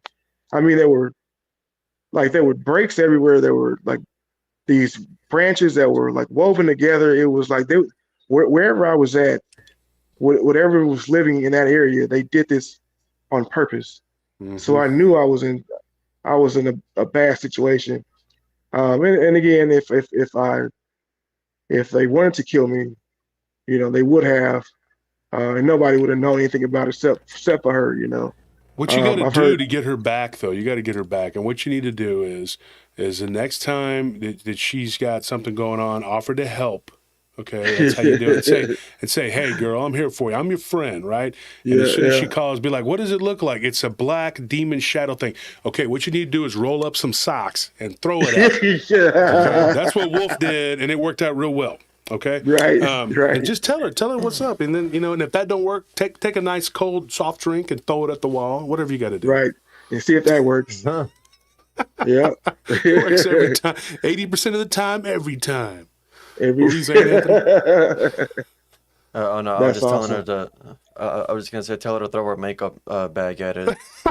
Bettina can kill anything with that makeup bag. Yeah. Let me tell you something. Dangerous. I'm going to do a segue here. Bettina, when she was here, okay, Brandon, we would go Yeah. pick her up at the hotel, and I'd have to call her like an hour before and be like, look, we're going to come in like an hour. And she's like, oh, okay. And she at that point, she would have already been up for about 2 hours getting Oh ready. my God. So she told us, she says, it takes me 2 to 3 hours to get ready. So we were going to go to, I think we were going to go to like the New Braunfels or something that day. And I said, Yeah. hey, and she goes, oh, it's only been 2 hours. I ain't enough time. I'm like, what? So then Yeah. finally we get Oh there, my and then we God. waited like another half hour downstairs. And finally Maddie came down, which Maddie is like this. She's like literally the size of this, protein drink. And Maddie. so I'm like, how could it be so hard for you to get ready, girl? Because she's so tiny. But then finally, Bettina comes down, and it's like, Bettina has to get the three. Look, she put it on. She's right there. Look, 3 hours before. She can't do nothing unless it's 2 to 3 hours, and it's literally 3 hours. And so I thought my wife took a while to get ready, but my wife's nothing No, compared. In fact, I apologized to her. and I know that to be true because I'm one of Bettina's admins on her channel Mm-hmm. and her group, and she'll be like, "Okay, Brandon, I'm going to get ready for this show," and it will be 2 hours prior, and then I'm like, "Okay, you ready yet?" So we're all in the chat. We're all in the chat waiting on her. She's like, "Just 5 more minutes," and that's like five Five more more minutes minutes, ago. like Yeah. another 30 minutes. But That's though funny. she's one of those people, and we're all friends. We're all in a big group together, and you know her as well as anybody. But Bettina Right. is so fun to hang out with. Yeah. She makes Yeah. it worth it, because if she was one of those people that it's like it takes 3 hours and then they're not fun to be around, man, I'd be Yeah. like, get out the car. Yeah. All right, what do you gonna make me You're wait gonna 3 walk. hours? And You're you gonna ain't walk gonna be back to funny? Alabama. Put her back on a plane, go back to. No, because when she left, her and Maddie both, it was very sad. And then Clough left, a few days after, and I Yeah. miss them all. They're very, But you got to come down, Brandon, and let me take you to some places and show you some stuff here because you would have a great time here. Yeah, man, I would love to come down to Austin. I'm not far from you. I think I'm what 2.5, 3 hours. Yeah, just come in. You could sit right across from us and Yeah, and do the show with us. Whatever. awesome, man. Yeah, I'd Yeah, love for to. sure. The invitation's Definitely love open, and to. the next conference is going to be right here in New Braunfels. So I mean, you got to make it down. Okay, I'm coming Second, to that one. you When is that got gonna to, be? man. That one is probably going to be at the end of September. So we got Okay. time to get it all organized. I haven't. Ken doesn't know yet. He hasn't watched that part of the show where I've talked about it. I don't know if he's going to see it tonight, but so he doesn't know. I'm going to ambush him and tell him, look, we're doing it again. He's going to be like, oh god. because the last one liked to kill both of us. But the last one was even better than the first one, and we had more people. So I told him, I said, it's going to be big again. I mean, and he's going to make his money. I mean, you know, it was a great time, and so we're going to do it again. I'd like to have you come on and talk this time, maybe speak or be on the panel at least. You know, I'm going to have a lot of, I love to, man. I'd love to. Yeah, for sure. We're going to have a good time. Your thoughts on this weird, because when I was looking at the map here, if you look at Texas City and then you go to Alvin and then you go down to Lamarck, you know, and another one of my sightings that I had was in Angleton. So I'm looking at this whole area right there. It's kind of like a triangle, like a weird It's kind of like a triangle. Yeah. I was invited several times to go out to, if you look on the map and look in the Sam Houston National Forest and look at Cold Springs, Texas. Mm-hmm. I just heard too many stories about aggressive Sasquatch and Dogman being in that area. I'm good. You know, like I'm good. And you know, I heard they're aggressive in Sam Houston, but they're really, really aggressive in the Big Thicket.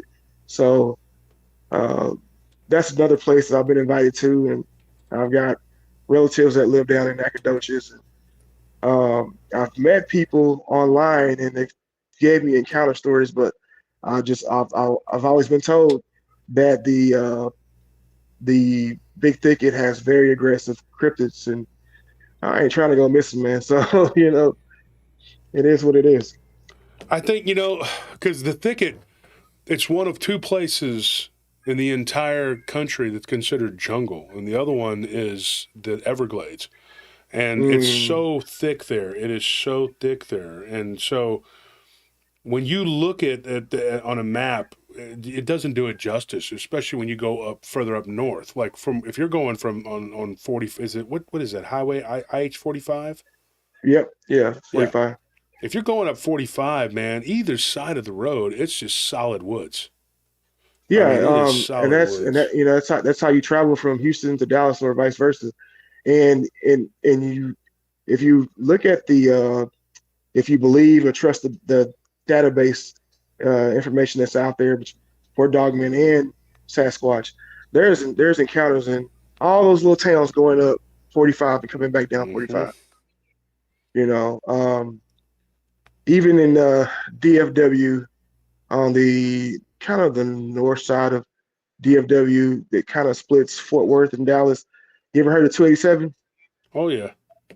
Yeah, there's a lot of Dogman encounters on 287 as well. I think that's where John Judge is at. That's got all that stuff going on in his property. Yeah. That's funny. John just reached out to me earlier today. Oh, did he? yeah, John Judge. Yeah. It did hour and 33 minutes. So this guy, his name is Sky, but he ended up. So if you look at where Bay City's at from Texas, it's not close. I mean, it's not far, but it's not. So it's not like it would be. Like he would be like right there, you know, like it would just be like, oh, I just work down the road, you know, down the highway. It's like an hour and a half away to Bay City, El Campo, that area. Right. So, I mean, it would be so unusual to see a cloaked creature at his cousin's house in El Campo and then see this Bigfoot type creature at Bay City. And then he has this cloaked Dogman, whatever type encounter where a guy that was with him witnessed it. Yeah. You know, he didn't see it standing up, but he saw it on all fours, but he saw it looking like the Predator type effect at Texas City where they were working at the refinery. And that was years ago. I think he said that was back in 91 or something. It was a long time ago. He's an older guy, but yeah, I believe what he's saying. I mean, because it's not the first time in that Texas, that East Texas corridor that I've gotten reports. I mean, that area of East Texas, Southeast Texas, like the Houston area and all the surrounding areas, they basically built that city in the middle of a swamp. You know, it's a swamp, and that's old forest. It's like the pine trees are huge down there. You come to Dallas, there's not a lot of trees in Dallas. No, you go to Houston, you see pine forests everywhere. Like it's not you get on the outskirts, and it gets kind of crazy real quick. So I could see something or multiple cryptids or population of cryptids um, being down there. And I think with them expanding and growing, the small cities are growing down that way. People are going to just run into them more and more and more. You I think know. that the whole, what was I going to say, that like that whole court, like there have been sightings of Bigfoot within the city limits of Houston, which is hard to fathom. That is very hard to fathom, but it has happened, and it has happened a lot. I'm not talking about like one or two incidents.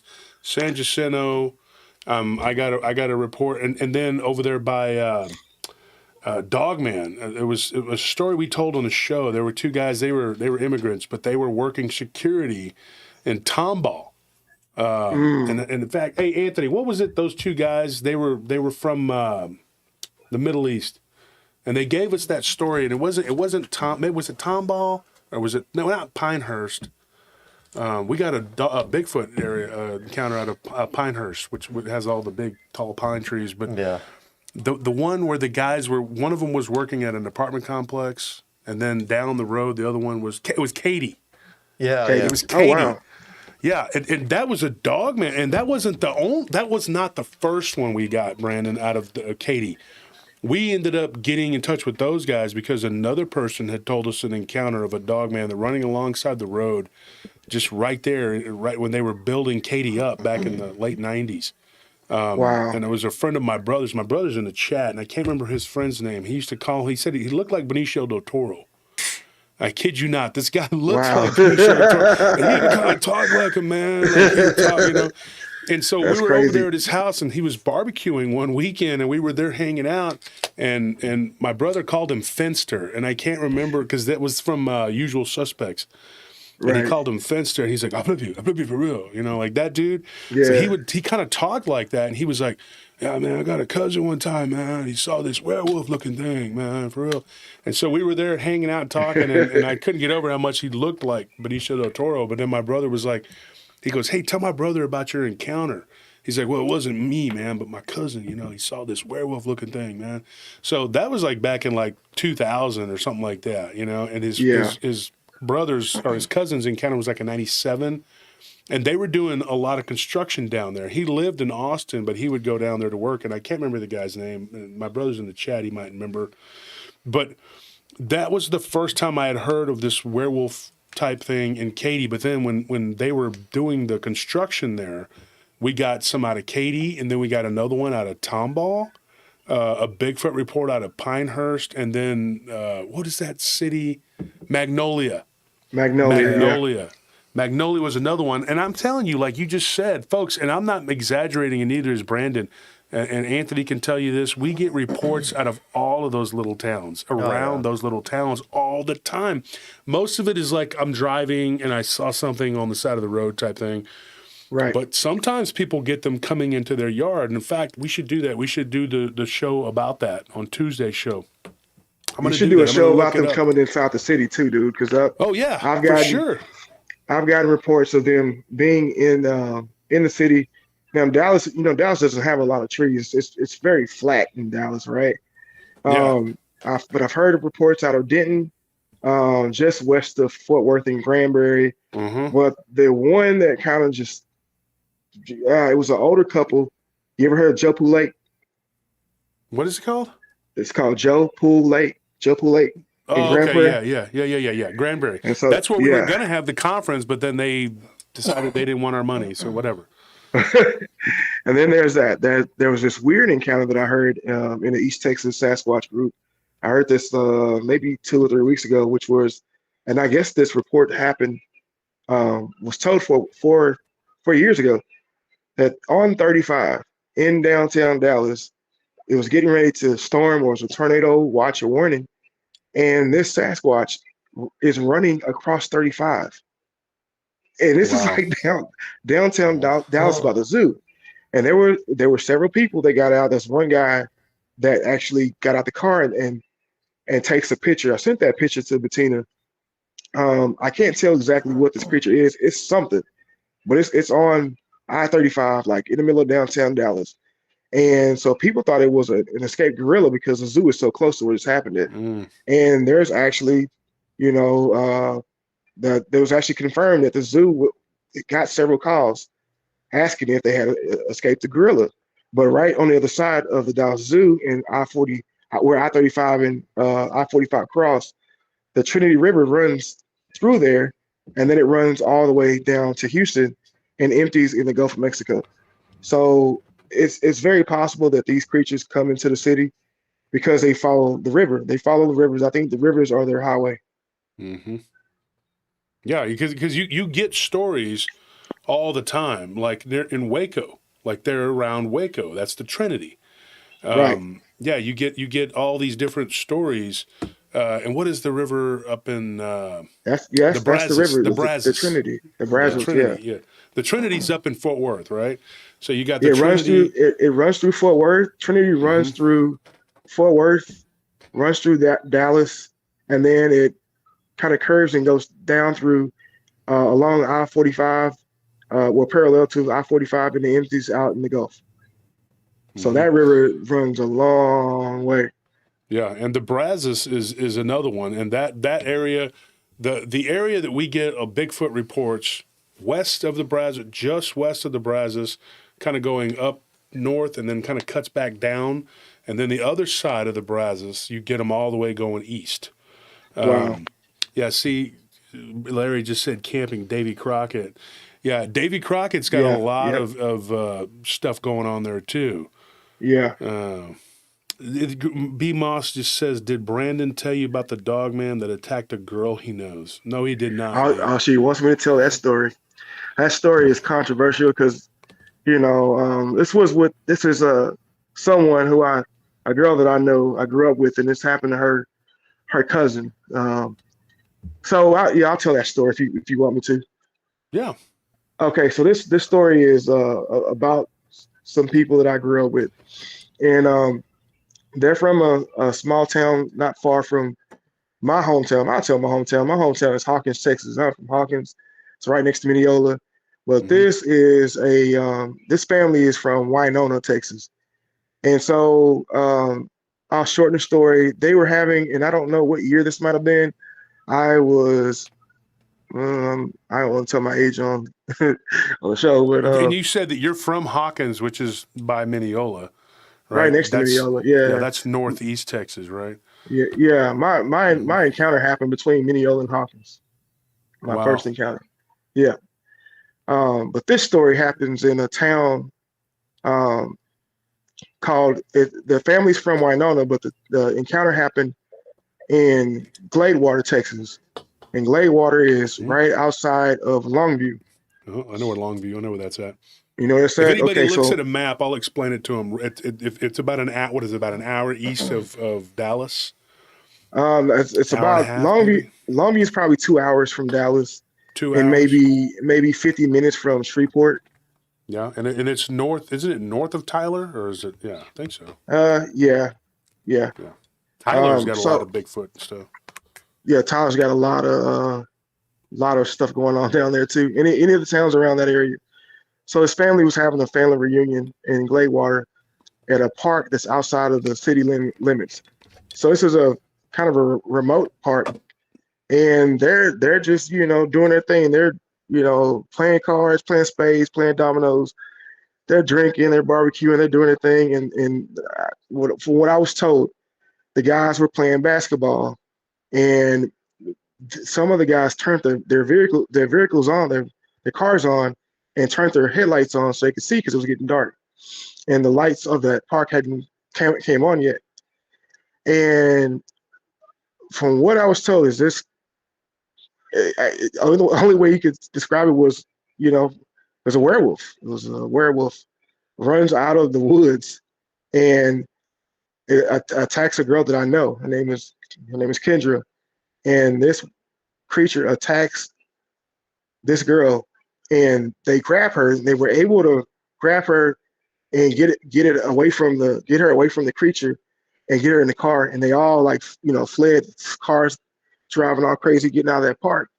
And to this day, that girl is in a crazy home, and she's got a deep laceration, like scar, on her on her right leg.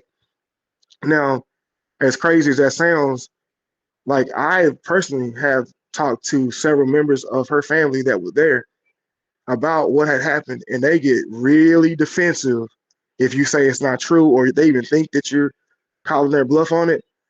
I mean, and there was about 30, 40 people out there at that park, there at the reunion, and everyone has the same story. I mean, that's just one thing that has kind of been a thing down there is about what happened to uh, that that girl. And so we know in our neck of the woods, we know that story to be true. That does not surprise me. And Anthony, you remember my mother lived in Tomball. Yeah. And there was an older woman that lived, it was her neighbor, and they were really good friends, and they would go out to eat, whatever. What was her name? She was an African American lady. I can't remember her name. She was a heavy set nice woman. lady. She was a real nice lady, yeah. And her and my mom were always hanging out on the porch gossiping. You know, they went to church together, and they were always gossiping or whatever. And then you would always have to hear the stories about how poor they were when they were kids. Yeah. Because my mom was Mexican and she's black, and so they'd be like, we were so poor that my mom would read the recipe book, and one of our siblings died because they were deaf. Yeah. So that's how poor we were. We didn't eat. We just listened to them talk about the recipes. It was always that kind of. They were always outpouring each other, and I'm like, okay, well, you're not poor now, so let's go eat. You know, whatever. Right. But there was a lady. She no, it started with an F.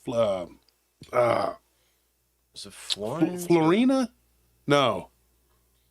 Anyway, we'll remember it in a minute here. You watch, and I'll blurt it out. But anyway, this woman lived next door to my mother it was the first place she lived in Tomball. And my mother moved to Tomball because my sister and her husband lived in Pinehurst, and she wanted to be around my nephew and help raise, because my sister and them had to work. And so my sister worked at the church. And so my mother went down there to help. And so I had to go visit my mother quite a bit because my sister, she's not the best caretaker. So my mother was having problems, and I would have to go there quite a bit, me and Anthony both, and my wife, and we would go visit quite a bit. And we would take her out to dinner. And this was before she ended up moving and living. She had a roommate that she moved in with, this lady, really nice from church, that she moved in with. But before that, she had an apartment. And there was a lady that was there, and she had a niece that came every now and then. You'd see her, and sometimes she would help my mother, and she'd take them to go to eat dinner or whatever. And they all went to church together. And she told me and Anthony, and I think Zane was with us, or somebody was with us, but she had an encounter with not her, but her niece, the girl that was there. She was about our age. She had an encounter with something when she was little that tried to grab her.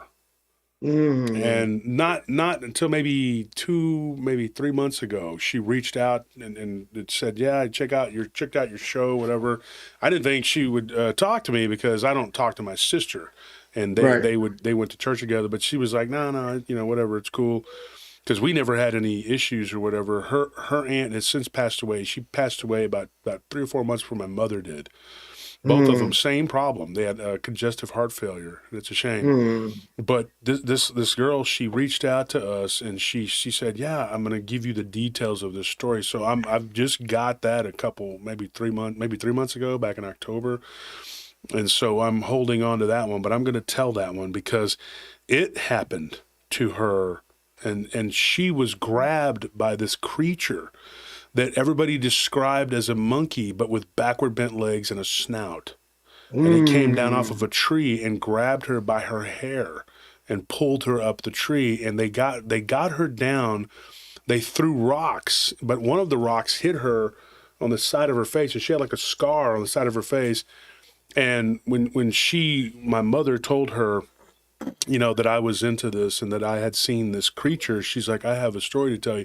But she had never told me the whole thing. And then she emailed me out of the blue back in October and says, "Hey, I listened to your show and I like it, and I want to tell you my story." And I'm going to tell that one eventually. But that happened to her. She says, she's like 6. Yeah. She was like 6 years old when this Wow. happened, and she remembers it. She's only a couple years younger than me. Yeah. And one of her cousins was trying to do the right thing. He was like an 8 or 9 year old kid, but he threw a Yeah. rock at this creature and it hit her and it cut her face open and she had a little scar there.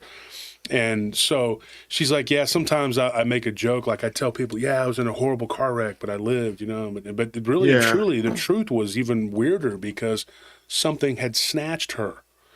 And so, you know, and my mother did not like, you know how she was. She didn't Yeah. like hearing about this Dogman Yeah, stuff. yeah. It scared Yeah. the crap out of my mother. Yeah. And And like she was just like, didn't want to talk Cult- about it. culturally, you know, I'm African American, just in case you guys can tell. But But you we got don't. Cuban in you too, though, right? You're part Cuban? Yes, yes, I do. Yes, I do. Yeah. But we don't talk about that, man. That's Mm-mm. you know, in our culture, we just we don't come forth. I'm sure there's a lot more people out there that have encounters, but we just don't talk about it. Yeah. You know, we don't like to be looked at as crazy or anything. We have rough time as it is, so you know, the last thing we want to do is like add to it, you know. Yeah. So because it's not really, because like, how's it going to help you? You know, you get pulled Yeah. over and you're like, you got the hands at 10 and 2. You got to turn the light on so they can see you. And then yeah, you're like, and FYI, sir, before I you- saw a Bigfoot. Yeah. You're like, sir, before you give me this ticket, I want you to look me in the eye. As a black man, I want you to know I saw Bigfoot. I saw it Bigfoot. twice. One time I it saw it was like twice. invisible and shimmering. Yeah, And then so he's going to be yeah. like, can you just step out of the car, please? If Yeah, you I'm haven't gonna be committed a crime, you're going to, or your kids are going to commit a crime, just get out of the car. We don't have time I'm for gonna be this. I'm gonna be in a damn straitjacket somewhere. You know, No. like, Or it's like, is admitting this going to help my credit score? Because Yeah. if not, then I ain't got nothing to say. No, back to the 500s. No. You know what? You might get the one cool cop that would be like, hey, you know what? That's crazy. I've seen this too. Here's something crazy. Me and Stefan, I took him to the Wells Fargo bank yesterday. I don't know if he's probably in the chat. Stefan is Haitian. He lives with us. He's a really good guy. And he had a situation with his roommates, and we just said, come on, just come live with us, whatever. We have an extra room. And so he's a really cool dude. And Stefan was on the show one time, and he's a big black dude, man. And so he's so friendly though, like, right, you know, it's really off-putting at first because he's so big and he kind of looks scary to people because he's a big dude, man, and he's kind of like real, like he's like kind of like, you know, right in your face, whatever. But when he starts talking, you realize he's a gentle giant, and he's a really cool dude. So we were at the bank yesterday, and I mean, we probably looked like we were there to rob it or something. But the nicest guy ever, his name was Jesse Salazar. If he's out there listening, Jesse, really, really nice kid. And I say kid because he's in his 20s, and everybody in their 20s is a kid to me. But we were sitting there, and we were talking to this guy. And me and Stefan, this is like the third time that me and Stefan have been out in public and just started talking. And the guy's like, so what do y'all do for a living? And I said, well, I have a business, and he works for me, but I also have a show. And then Stefan, he's always like real outgoing. And he's like, oh, his show's good. You got to check it out. He starts telling him all about it. And I'm kind of sitting there going like, this banker probably thinks we're crazy. But then he goes, oh my gosh. He goes, you got to hear my story. I saw a demon. And he just tells us this. He just blurts it out. And then he shows us this video of it's crazy. After he saw this thing at his friend's house, it started kind of like stalking him, and he showed me and Stefan. See if you can get Stefan to come in the chat. Yeah. He showed me and Stefan a video of the eyes, and he was in his car, and you could see this like set of eyes. And I'm not joking, Brandon.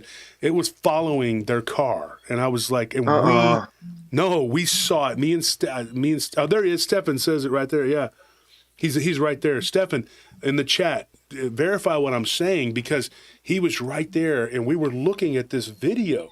And this is the second time. The last time we went to the clothing store at the outlet mall in San Marcos, and the manager there, really nice guy, started talking about the paranormal and stuff, showed us a video of this, like, I don't even know how to describe it. It was like a little demonic looking creature with like one eyeball on the end of it, like a snake, and it came out from underneath this barbecue pit. I'm not joking, man.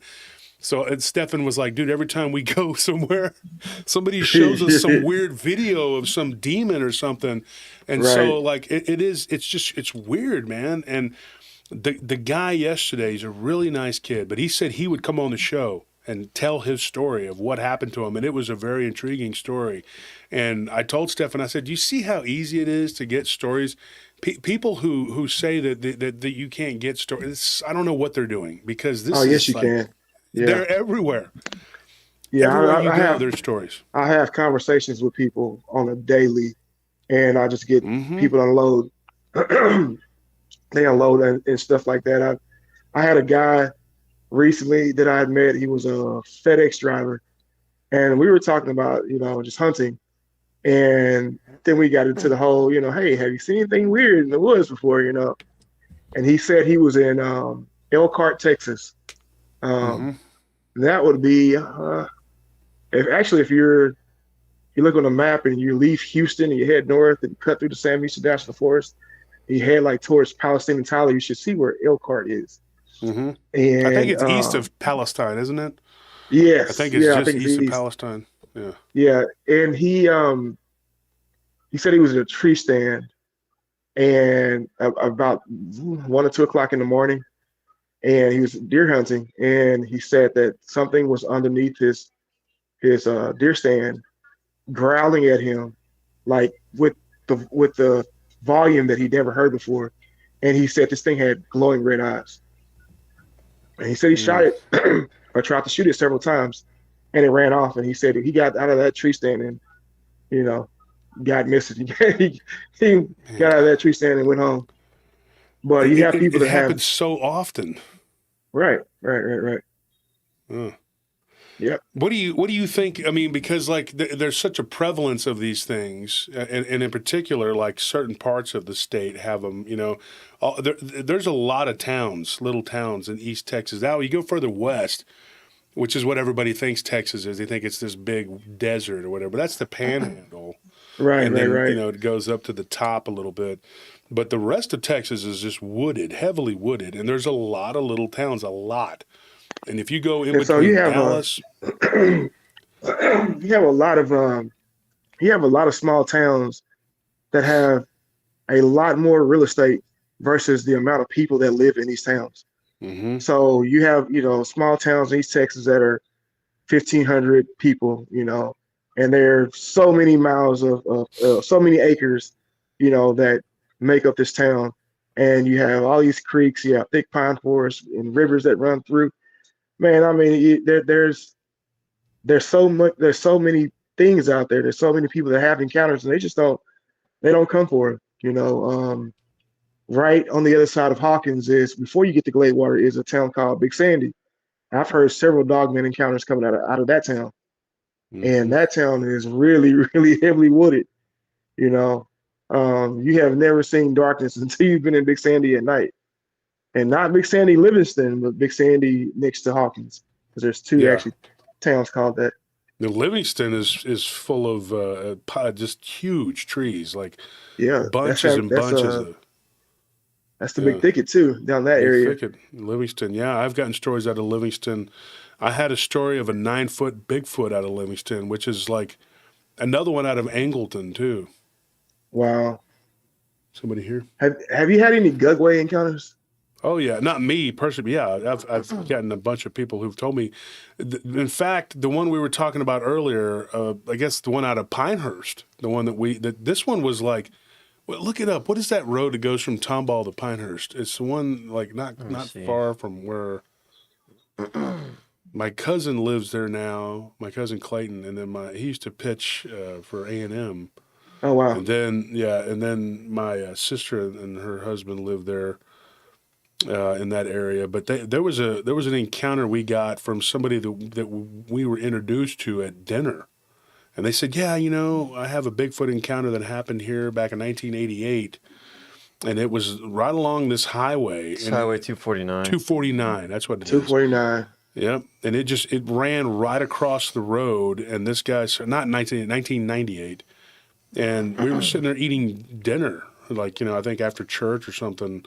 And the guy just said, "Yeah, I have an encounter," and it wasn't a real long one, but the way that he described it was it had a short snout, a conical looking head, straight legs like a human, Yeah. but a small tail. So like a classic Gugwe type creature, and it wasn't a Right. real long encounter. It wasn't. I have just files full of those, and then all over East Texas, dude. And I was thinking about that because when me and Anthony and Tony were talking the other day with my brother, who's in the chat too, and Stefan, who's in the chat, we were all talking about what we were going to do for the next episodes coming up and what we should talk about. And that was about 2 weeks ago. We were talking about Yeah. this, and it came up about the Gugwe, and we were like, "Well, how do we pull those out?" If I just went into East Texas, and I have files just for East Texas, and I just pulled up Gugwe East Texas, I am I joking? I'd say we'd have 30. Yeah. Not all Wow. of them are real long, dramatic encounters, but you would have something that looks like what I just described to you. Right. In fact, the guy from Angleton, that's another one. That would be described as a Gugwe type creature with cloaking because it was the same thing. And I'll give you the abbreviated version, folks, but it was like something that came out behind a tree and it threw a rock at a kid on a bike. And the dad was like pushing his kid behind a bike, and it was right outside of Angleton on the edge of town. And he said this happened like back in, the late 80s or whatever. And he said, back then you didn't have cell phones and all that stuff, And he said after that, he was like, I told my son, I'm like, you're not riding your bike, Back outside anymore. Nope. Yeah, that's it. We're done. And it was like, back in the 80s, you didn't have to worry about, but you always had to worry, but not like it is now where 600,000 kids go missing every year, Right. You didn't think about that as a kid. It was like your mom would tell you, hey, if you were my mom, she'd be like, you better be home by this time. Right. And anything could have happened to you. I used to ride on my bike in these trails in Rockdale, which is kind of it's that if you go past Rockdale, that goes into East Texas. That's like the gateway to East Texas.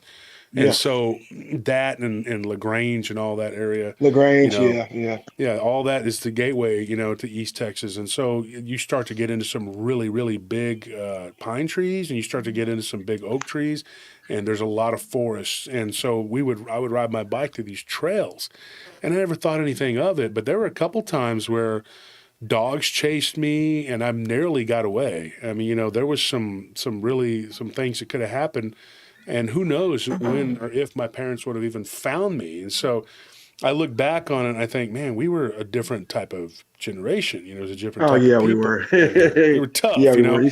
And These we kids would these fight. days. And that's another thing, too. Like, people are like, oh, how can you fight with somebody and then be cool? Dude, we used to beat the crap out of each other. And then we'd shake hands and still be friends. And then you just go on. You don't have time to hold grudges. And then, man, I was in my hometown one day and I was sitting there talking to a guy, and me and him fought like 3 times. And the last time we fought, we were like sophomores in high school, and we beat the crap out of each other. And we didn't. I see him now, and I'm like, "What's up, dude?" We're not like, "Oh, what's up, man?" 30 years ago, we was fighting. Let's keep. 30 years ago, about that crap. Let me get my lick back. Let me go ahead and let me punch you in the face. Like, you're not doing all that. It's just like we were young. It was stupid. It was kid stuff, and you get over it. The last time we fought, it was over some girl that I didn't even know she liked me.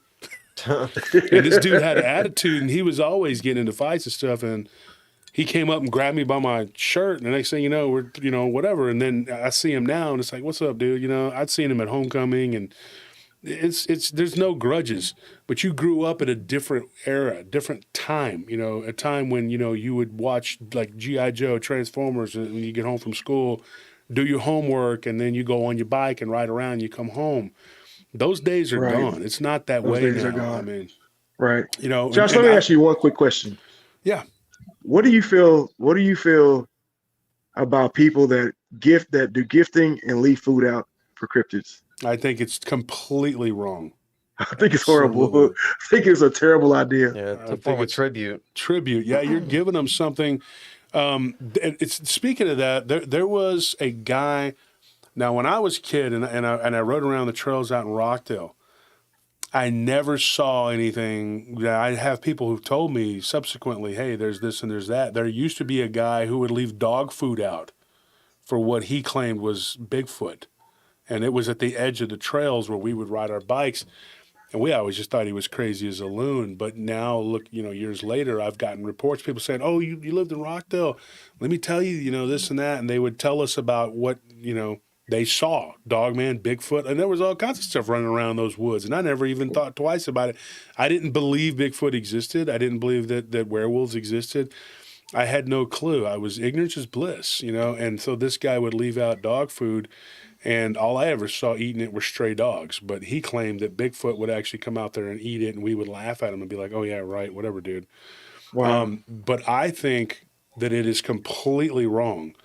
There was a lady out of Minnesota that told us that it went really bad. And that was just recent. And she hasn't given us all of the story, but it ended up with one of these things breaking the window of her house. Probably, it didn't come in the house, but it was probably trying to get in because she gave it food. And she was leaving it like bananas. And I think she said she was leaving like oranges or something too, right? Yeah. Like oranges and apples and stuff. And we were kind of joking about it. And we were like, do they eat fruit? I don't know. But apparently they do, because she was leaving it all kinds of stuff. And she's like, she seemed like a nice person, but she was just, I think, a little misguided. And I said, don't do that. Do not do that. I mean, because then you're just asking for trouble. Yeah, because when you stop, the moment, they get mad. Yeah, when you stop, it's over. Mm-hmm. Yeah, I mean, you're going to have problems. I think the same thing with spirits. Tony's mother, she's from Vietnam. In fact, she's in Vietnam right now. But, they leave tribute, to their spirits of their ancestors. And we've talked about it on the show. Tony's sister tried eating some of the food after it had been gifted. Oh, no. And it had no flavor. Like it didn't taste like anything. It had no flavor. And even a soda, like she would pour a glass of soda and leave it to her brother who had passed away. He died in Vietnam years ago. And he would drink, the spirit would be, I guess, drinking the essence of the soda. That's what she said. So if you would take a drink of it right after she poured it, and Anthony, you were a witness to this, it was flat. Yeah. It was flat. Like immediately the soda went flat. Yeah, she said it was flat and like all the flavor was just like gone out of it. It's like drinking nothing. And booze too. That's crazy. Yeah. You could drink the booze afterwards, Brandon, and it would be like, I mean, my brother tried it. He drank like like 2 or 3 shots. He said there was no alcohol in it. Yeah. The alcohol was gone. It was just like a brown liquid. It was a whiskey. And we were in shock, at the way that it, And then they would leave these fruits like cantaloupe, nice, beautiful pieces of fruit like oranges and grapefruit. And one time, Tony gave us a bag full of the grapefruits and oranges. And when we tried eating it, and I tried eating one of these, and I didn't know that it had been left for the spirits, right? It had no flavor. It was just like chewing some sort of, just the texture of an orange, but there was no flavor, no sweetness, nothing. That's crazy.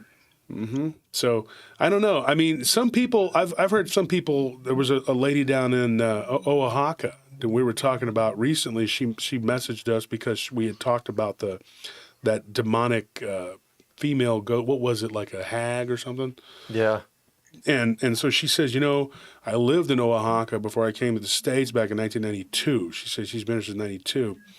But one of the things that prompted her to leave that area prior to, she had actually moved up to Monterey, and she had left Oaxaca because this demonic, hairy-looking creature with reddish-brown hair actually attacked and killed one of her cats, and she saw it happen. And she said that this thing, like her neighbors would leave like fruit and stuff out for this creature. She didn't describe it as a Dogman or a Bigfoot, but kind of like something in between. And she told us that it was basically like this demon, this furry demon, and it wasn't real big. So it was about 6 foot. It had weird looking feet, like the feet only had 4 toes and the fingers were only 4 fingers. Oh, wow. She said that this thing was like in the face, it had no hair on its face with big underbite. With the way she described it was very Like she described it to us. And she said that anything for it, but she said that it would go up to the doors of the people's houses and it would grab the fruit and kind of like hold it and then drop it and not ever eat it. So it didn't physically eat the fruit. Yeah. But the fruit, the same thing applied. It was like it would take the essence of it. And if you tried to eat the fruit, there was no flavor. Wow. Like absolutely no nutrients in it at all.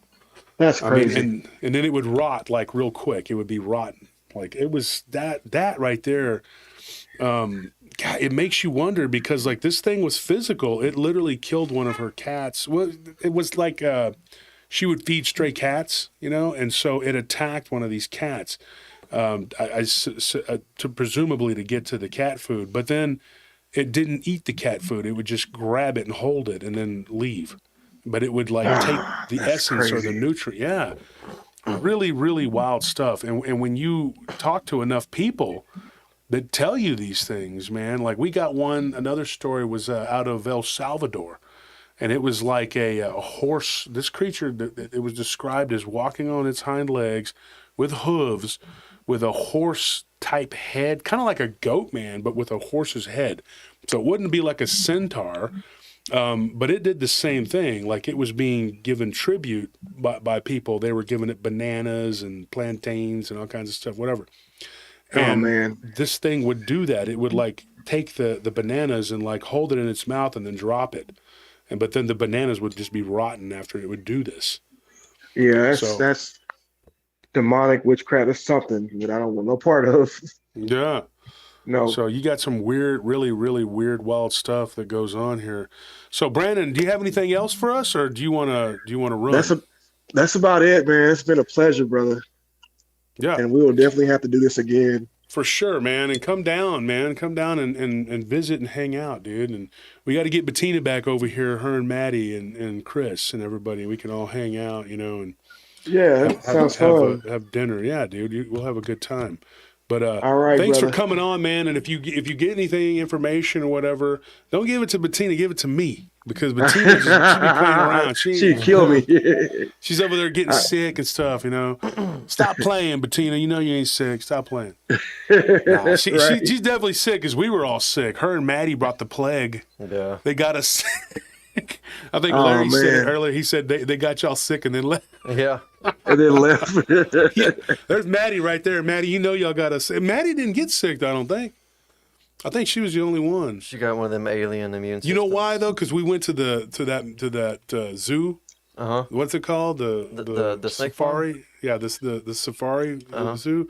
And I saw Maddie eating the food for the animals. So that probably had some nutrients or something that kept her from getting sick. I saw you back there munching down, Maddie. Don't be lying. You're supposed to be giving the antelopes that food. You was eating it. There was like I've never seen a sick Puerto Rican, so we'll give her that. She's Puerto Rican, and then you're Cuban. It's funny because my mom's grandfather was Cuban, so I have Cuban blood in me. That's too, right. you know? We talked about that. Yeah, we did. That's when I was up in Chicago, man, and you know, you go into the different neighborhoods and you got to know who you're supposed to be. And I'm like, what am I supposed to be? I don't know what I'm at. So yeah, everything's real weird up there, man. Like even the Polish neighborhoods, they're not like normal people. It's like, no, this is Polish people. This is Italian people. It's Irish people. Oh yeah, Cubans. When I was in Detroit, I went to a Polish bar on accident, and I mean, these old guys are ready to blow me back to Texas. they're like, hey, they know. They're just like, we have no future, and you know, we don't care. You know. Yep.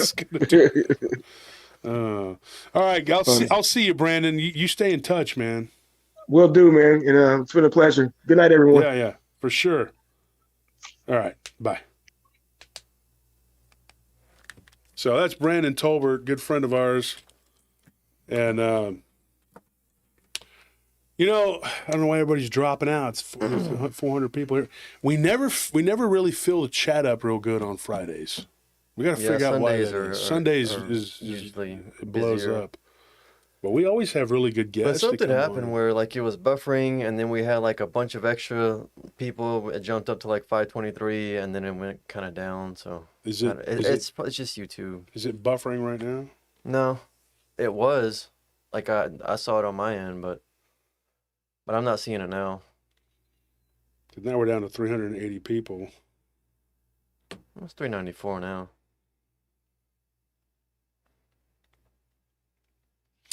Yeah, and I've been criticized for this, and I've also been applauded for it. Either way, people say that when I have a guest on, that I just talk to them like we're friends, and I don't act professional.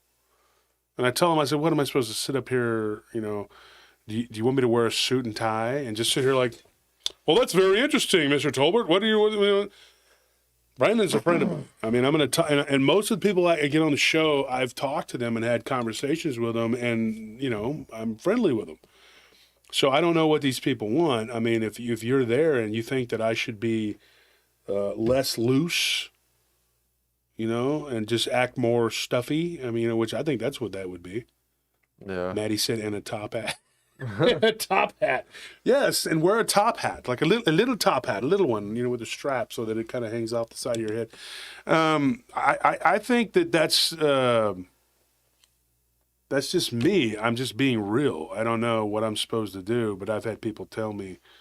Cooper Young says, use a British accent. I could use the transatlantic accent. Yeah. I always wondered why the Romans on TV were always like British. Yeah. They're always like, Rome. I'm from Rome. And I'm like, why do they talk like that? They talk like they're from London. That's because they're not Roman.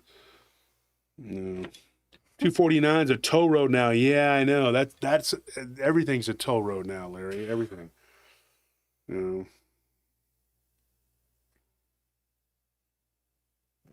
Mondo Sensei. What do you say? Yeah, read what he says. Pull out the dome, a dome hat, and the polo tie.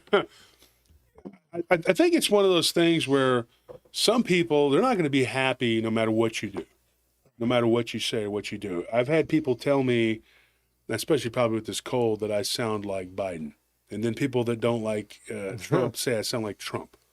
So I'm all the bad things that you can think of. If you're a Republican, I'm a Democrat. If you're a Democrat, I'm a Republican.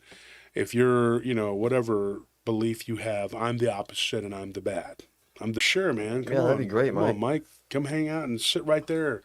We had a great time with Mike Turner. Mike is like a brother from another mother, same last name. We might have just lost some people because it just keeps buffering and like it just kicked me out of the stream, so I gotta get back in it. So, yeah. See, we're down to 433. Maybe we should just cut it short tonight. Probably because it's like once it starts, you just have to wait and see if it stops, and you're kind of at YouTube's mercy. Well, it shouldn't be the weather. I don't think it's No, bad see, back yet. up to 486. Weird. James, every day I'm buffering. Oh.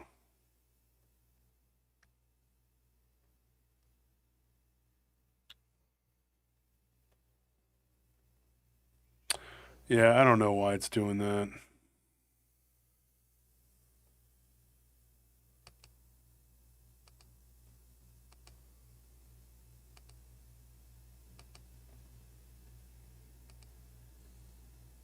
Mm-hmm.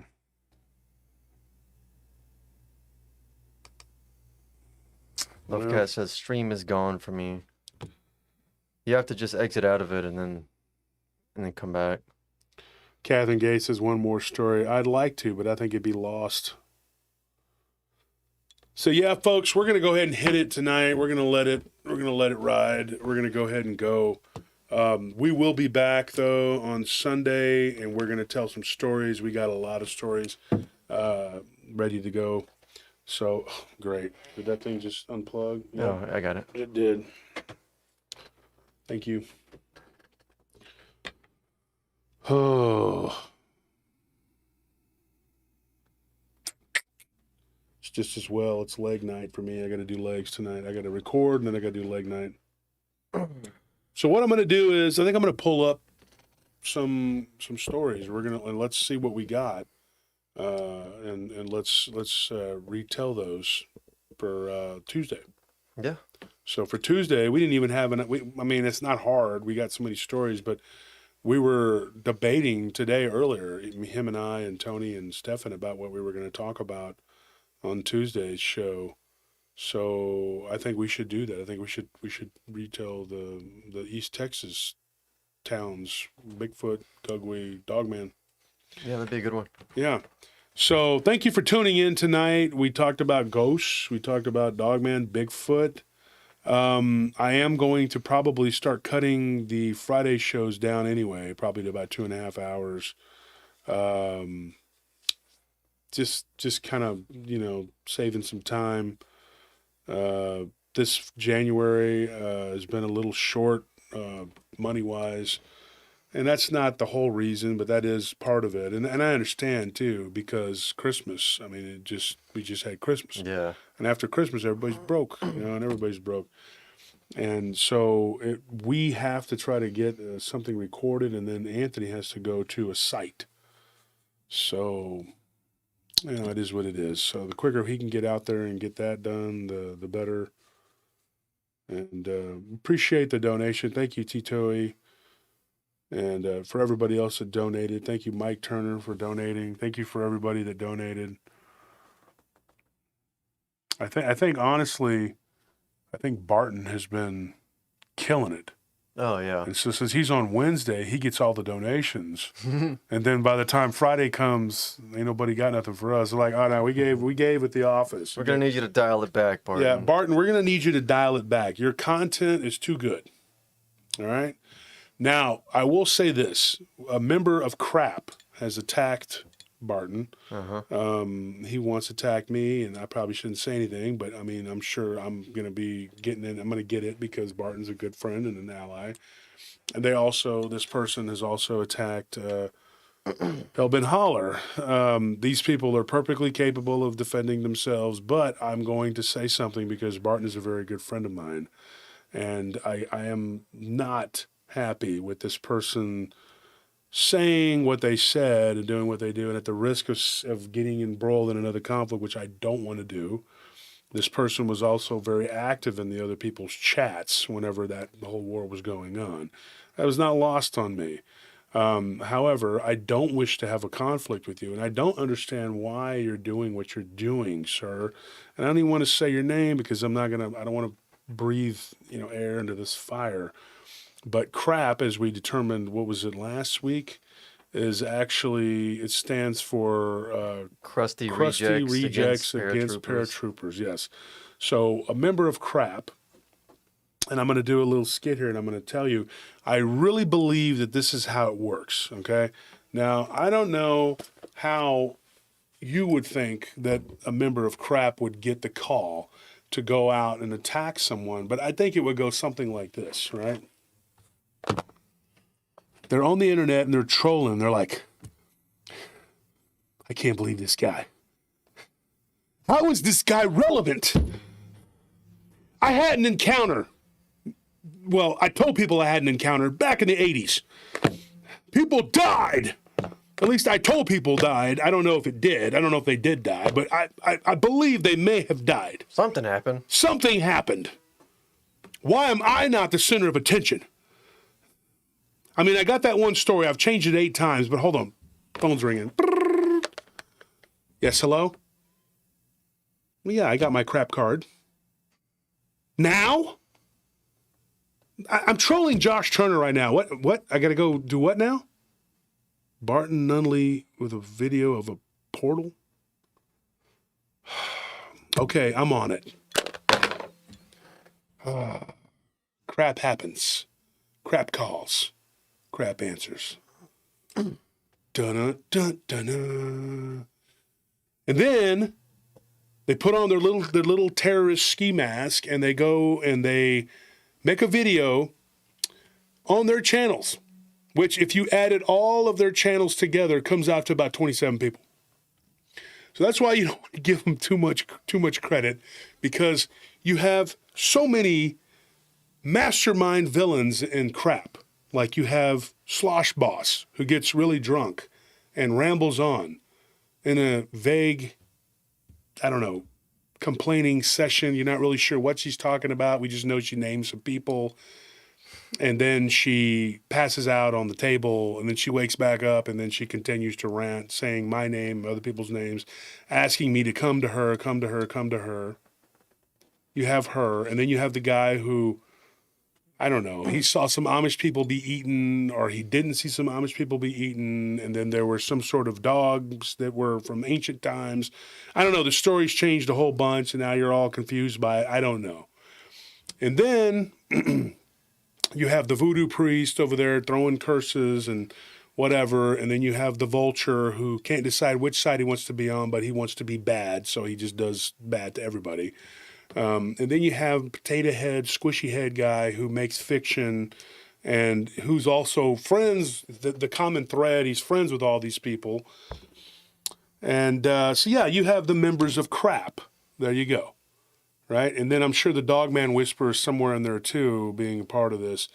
And they all network now. They're all on the same team. And in fact, when they make a video, they tout each other and talk about each other and how great each other are. And they talk incessantly about me and about Barton and about Blondes and Booze and everybody who's actually just trying to mind their own business and do their jobs and make content. They have to say something about them. Okay? Why this is, we're not real sure. Then you have this psychopathic psychologist. I will say this, though. That's not the therapist. The therapist is the one that talks like this. That guy, like, as soon as somebody is within his sphere of influence, they feel like they need to go take up the mantle and come and attack us. Now, I don't know if he's telling them or if they just, I think really what it is they're trying to impress him by attacking us and then going like, did I do good, Daddy? Did I do good? Did I attack the bad man? And then he's just kind of like ignoring them. I think Master, that's... can I have a bug? They get a I'm bug. hungry, Master. They get a delicious bug like Renfield. Can I have a juicy bug? And so I don't know if that's exactly what's going on, but I'm assuming that's kind of what it is. So to be a member of crap, you must be a crusty reject against paratroopers. So that's what these people are doing. I don't know why they do what they do. They've decided that they don't like Bettina, they don't like Abe, they don't like me, they don't like Hellbent Holler, they don't like Blondes and Booze, they don't like BMR, they don't like Tex, and they don't like Barton. Basically, they don't like anybody who's doing real work. Okay? If you're a person who doesn't work, okay, and who is full of, well, crap, which is the organization that they're a part of, then you could probably get a membership in there, you know? And then if there's somebody who makes you mad, then you invite a member of crap, like UK Dog Crap. They get him. He's one of their spokespeople. Well, the interesting thing about that guy is he sounds like a real, alcoholic himself. He sounds like when he talks, he's just like slurring his speech. The longer the video, the more he becomes like incoherent. And it's hard to understand what he's saying. The overriding theme, though, is that he hates us. He's very angry. And in particular, he hates me. He says he hates Mike, too. I don't know why he hates Mike. I don't know what Mike did to him. I don't really pay attention. But no, Lolo, you're not a member of crap. If you're in my chat and you're engaging and having a good time, you're not a member of crap. People that are crap, they come here and they're very angry after they watch the show. And they're also confused because they're not used to people doing real work. Because most of the members of crap don't work. I think one of them has a job, works for his daddy at an insurance company, and then the other one, he writes fiction books. So that's the extent of them working. I don't think any of the rest of them actually work because I know that the one, Slosh Boss, I don't think she can hold a job because she looks like a raging alcoholic. I'm pretty sure that UK Dog Crap is probably, he's become one of their heroes because he's made all kinds of videos. I saw where his channel got taken down. I will say this, I had nothing to do with that. I didn't report him because I don't give a crap about him or his channel. There's all kinds of stuff that's been said, and who gives a crap? I mean, honestly, that's why you're members of crap, because you have nothing better to do. And now the latest attack, by a member of crap deciding that he's going to fire off on Barton and I'm sure he's going to come my way and say something horrible and probably make a video. All of it, what, maybe 100 people will watch it. You know, and the sad thing is, you know, before all this popped off, Barton was actually entertaining the idea about talking to him and seeing what he's up to these days and maybe, you know, helping the guy out and getting a fresh take on whatever it is that he's got going on. But you know, being a member of Crap, you have to answer the call. Well, So Barton was one of the people who gave him the benefit of the doubt yeah, whenever he always. first came forward. You know, in fact, if you go back and you listen to those interviews between me and Barton Nunley, go to the not the live streams, because he did it on the live streams too. But if you go back and you listen to the 3 shows that I did with Barton, and I'm about to do some more with Barton too. He talks about his cryptid encounters predominantly on those shows. Look up those, see if you can find them, which one those are. I just listened to all 3 of them the other day because I had to review, because I'm going to have him coming back on the show. So on each one of those shows, he backs up this guy in his story because Barton believed him. Barton wanted to believe this guy. On the podcast episode? Yeah, podcast It's episode episodes. 135, 136, and 137. Okay, go back to the podcast episodes with Barton, 135, 136, 137, because Barton's going to be recording with me pretty soon.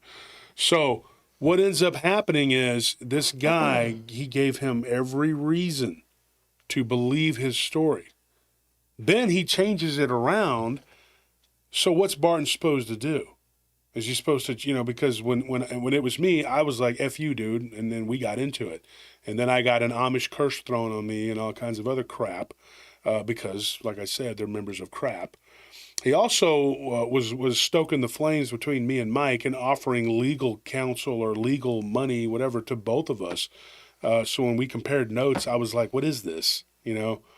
Because I am like not friends with Mike, but we are now, at least there's an open line of communication. As far as I know, the only person in his camp that's still throwing barbs is JB, the crazy psychologist.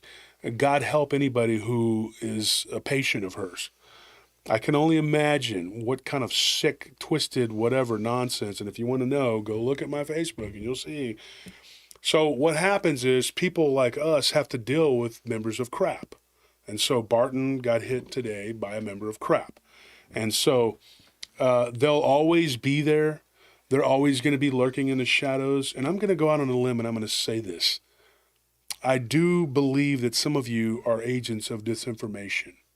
Whether or not you're being paid by a government entity, I don't know. I can't say. But I will say this, you have such a vested interest in hating all of us, and in particular me, that there's got to be something weird going on behind the scenes with these people.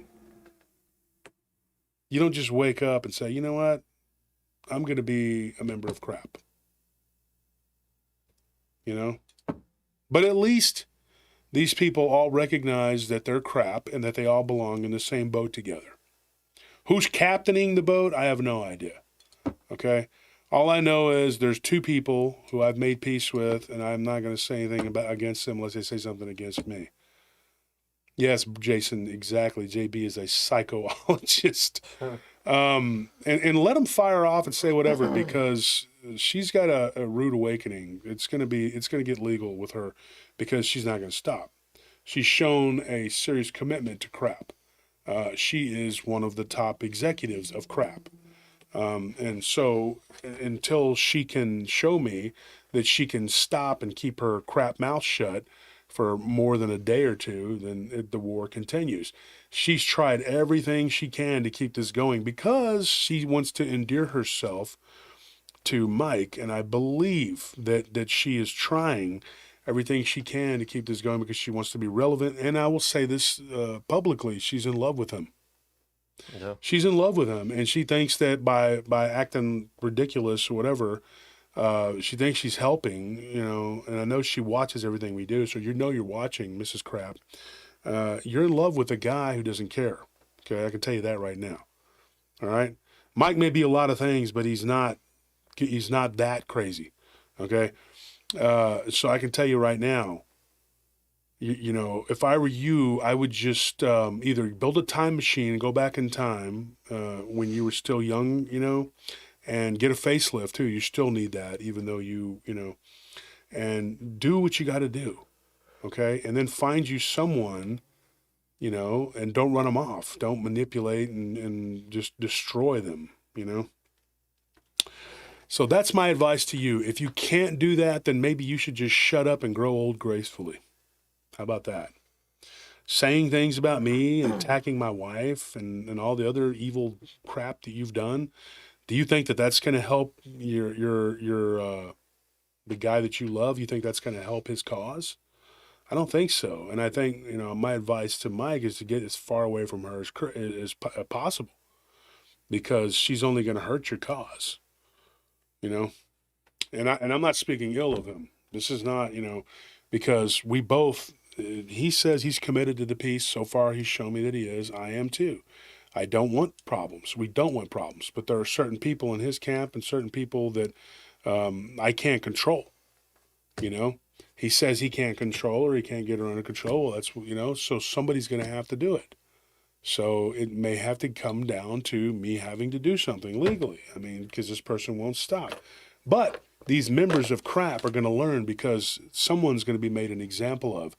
And when that happens, I'm going to show you that from now on, going forward, every time someone does something or anything, I'm going to go after it, and I'm going to pursue it. And I'm not going to take your crap, okay? Because I'm trying to do a show, I'm trying to live my life, and I'm trying to stay above the crap. But the crap, the members of crap, keep bringing it to us. You know why? Because you're this big. Your itty-bitty little brain, your brains are itty-bitty. You have like a walnut-sized brain, like a stegosaurus. Your body is normal size, but you have an itty-bitty little brain. And there's like a flea circus going on up there in your head. And you got nothing better to do but cause crap, because you're a member of crap. Crusty rejects against paratroopers. That's what you are. So, folks, you can pray for these people. Okay? That's all you can do. You can pray for these people, that they will stop attacking me and Barton and Helbin Holler and everybody else who just wants to be left the hell alone. Just go on. Okay? Just go on. Leave us alone. Nobody wants to fight you. We just want to be left alone. All these people want to do is be relevant. They want to be relevant. And you're not. They live and die. As I'm looking at you, Anthony, they live and die for me to say their name. Yeah. They want me to say their name. Well, it's just a bunch of clout chasing. That's all That's all it is. I mean, they create nothing, and those who can't create criticize. That's right. That's what art critics and movie critics and music critics are. They can't make any of that stuff, but they got so much to say about everyone else who does. That's you. Mm-hmm. So, folks, all we can do is pray, and that the members of crap go away. I would expect by tomorrow for this one particular member of crap that attacked Barton to probably make a video about me. I'm sure he's going to probably reach out to my other, his other friends in crap. And I'm expecting it. I'm expecting it to happen. Don't watch it, folks, okay? It's just going to be crap. All they do is make crap. I'm doing what I'm supposed to do. Barton backed me up in the war, and I'm going to back him up. He's my friend, and I'm not going to let somebody fire off on him and say a bunch of crap. There's a lot of things, too, Mr. Crap, the most recent member of crap that fired off. There's a lot of things that I could say about you that I'm not going to say. Not yet, anyway. Not until you decide to make a move, and I'm sure you will, because I'm talking about you. And this is what you want. That's why I'm not going to say your name. Okay? But, yeah, there's a lot of things I could say. I haven't forgotten what happened in the past. You acted like you were cool, you were okay, but every now and then you would say something out of the side of your mouth. And I let it go. I let it go. But now, attacking one of my best friends, no, that's not going to happen. I'm not going to sit back and let you do that. That can't happen. So here we go again with the members of crap. Okay? Pray that the peace continues with Abnormal. We don't want problems with them. We don't want problems with the other guy who said they don't want problems. They're out. They're done. We're done. We're good. The other people, the members of crap, You know who you are. And I don't expect you to stop because you're not adult in your brain. I don't think you have the ability or the capacity to stop. You don't understand what it means to stop. And believe me, there's a few of them out there. Okay? You got the sympathy mongering and the attacks and all that. You know, got a couple of these ladies that are just, you know, they want to be in everybody's business. And they're going to do what they're going to do. And then you have guys who gossip and act worse than ladies. And every time something doesn't go their way, they throw a temper tantrum. Anyways, folks, thank you for listening. I'm sorry that crap happens. It's just what it is.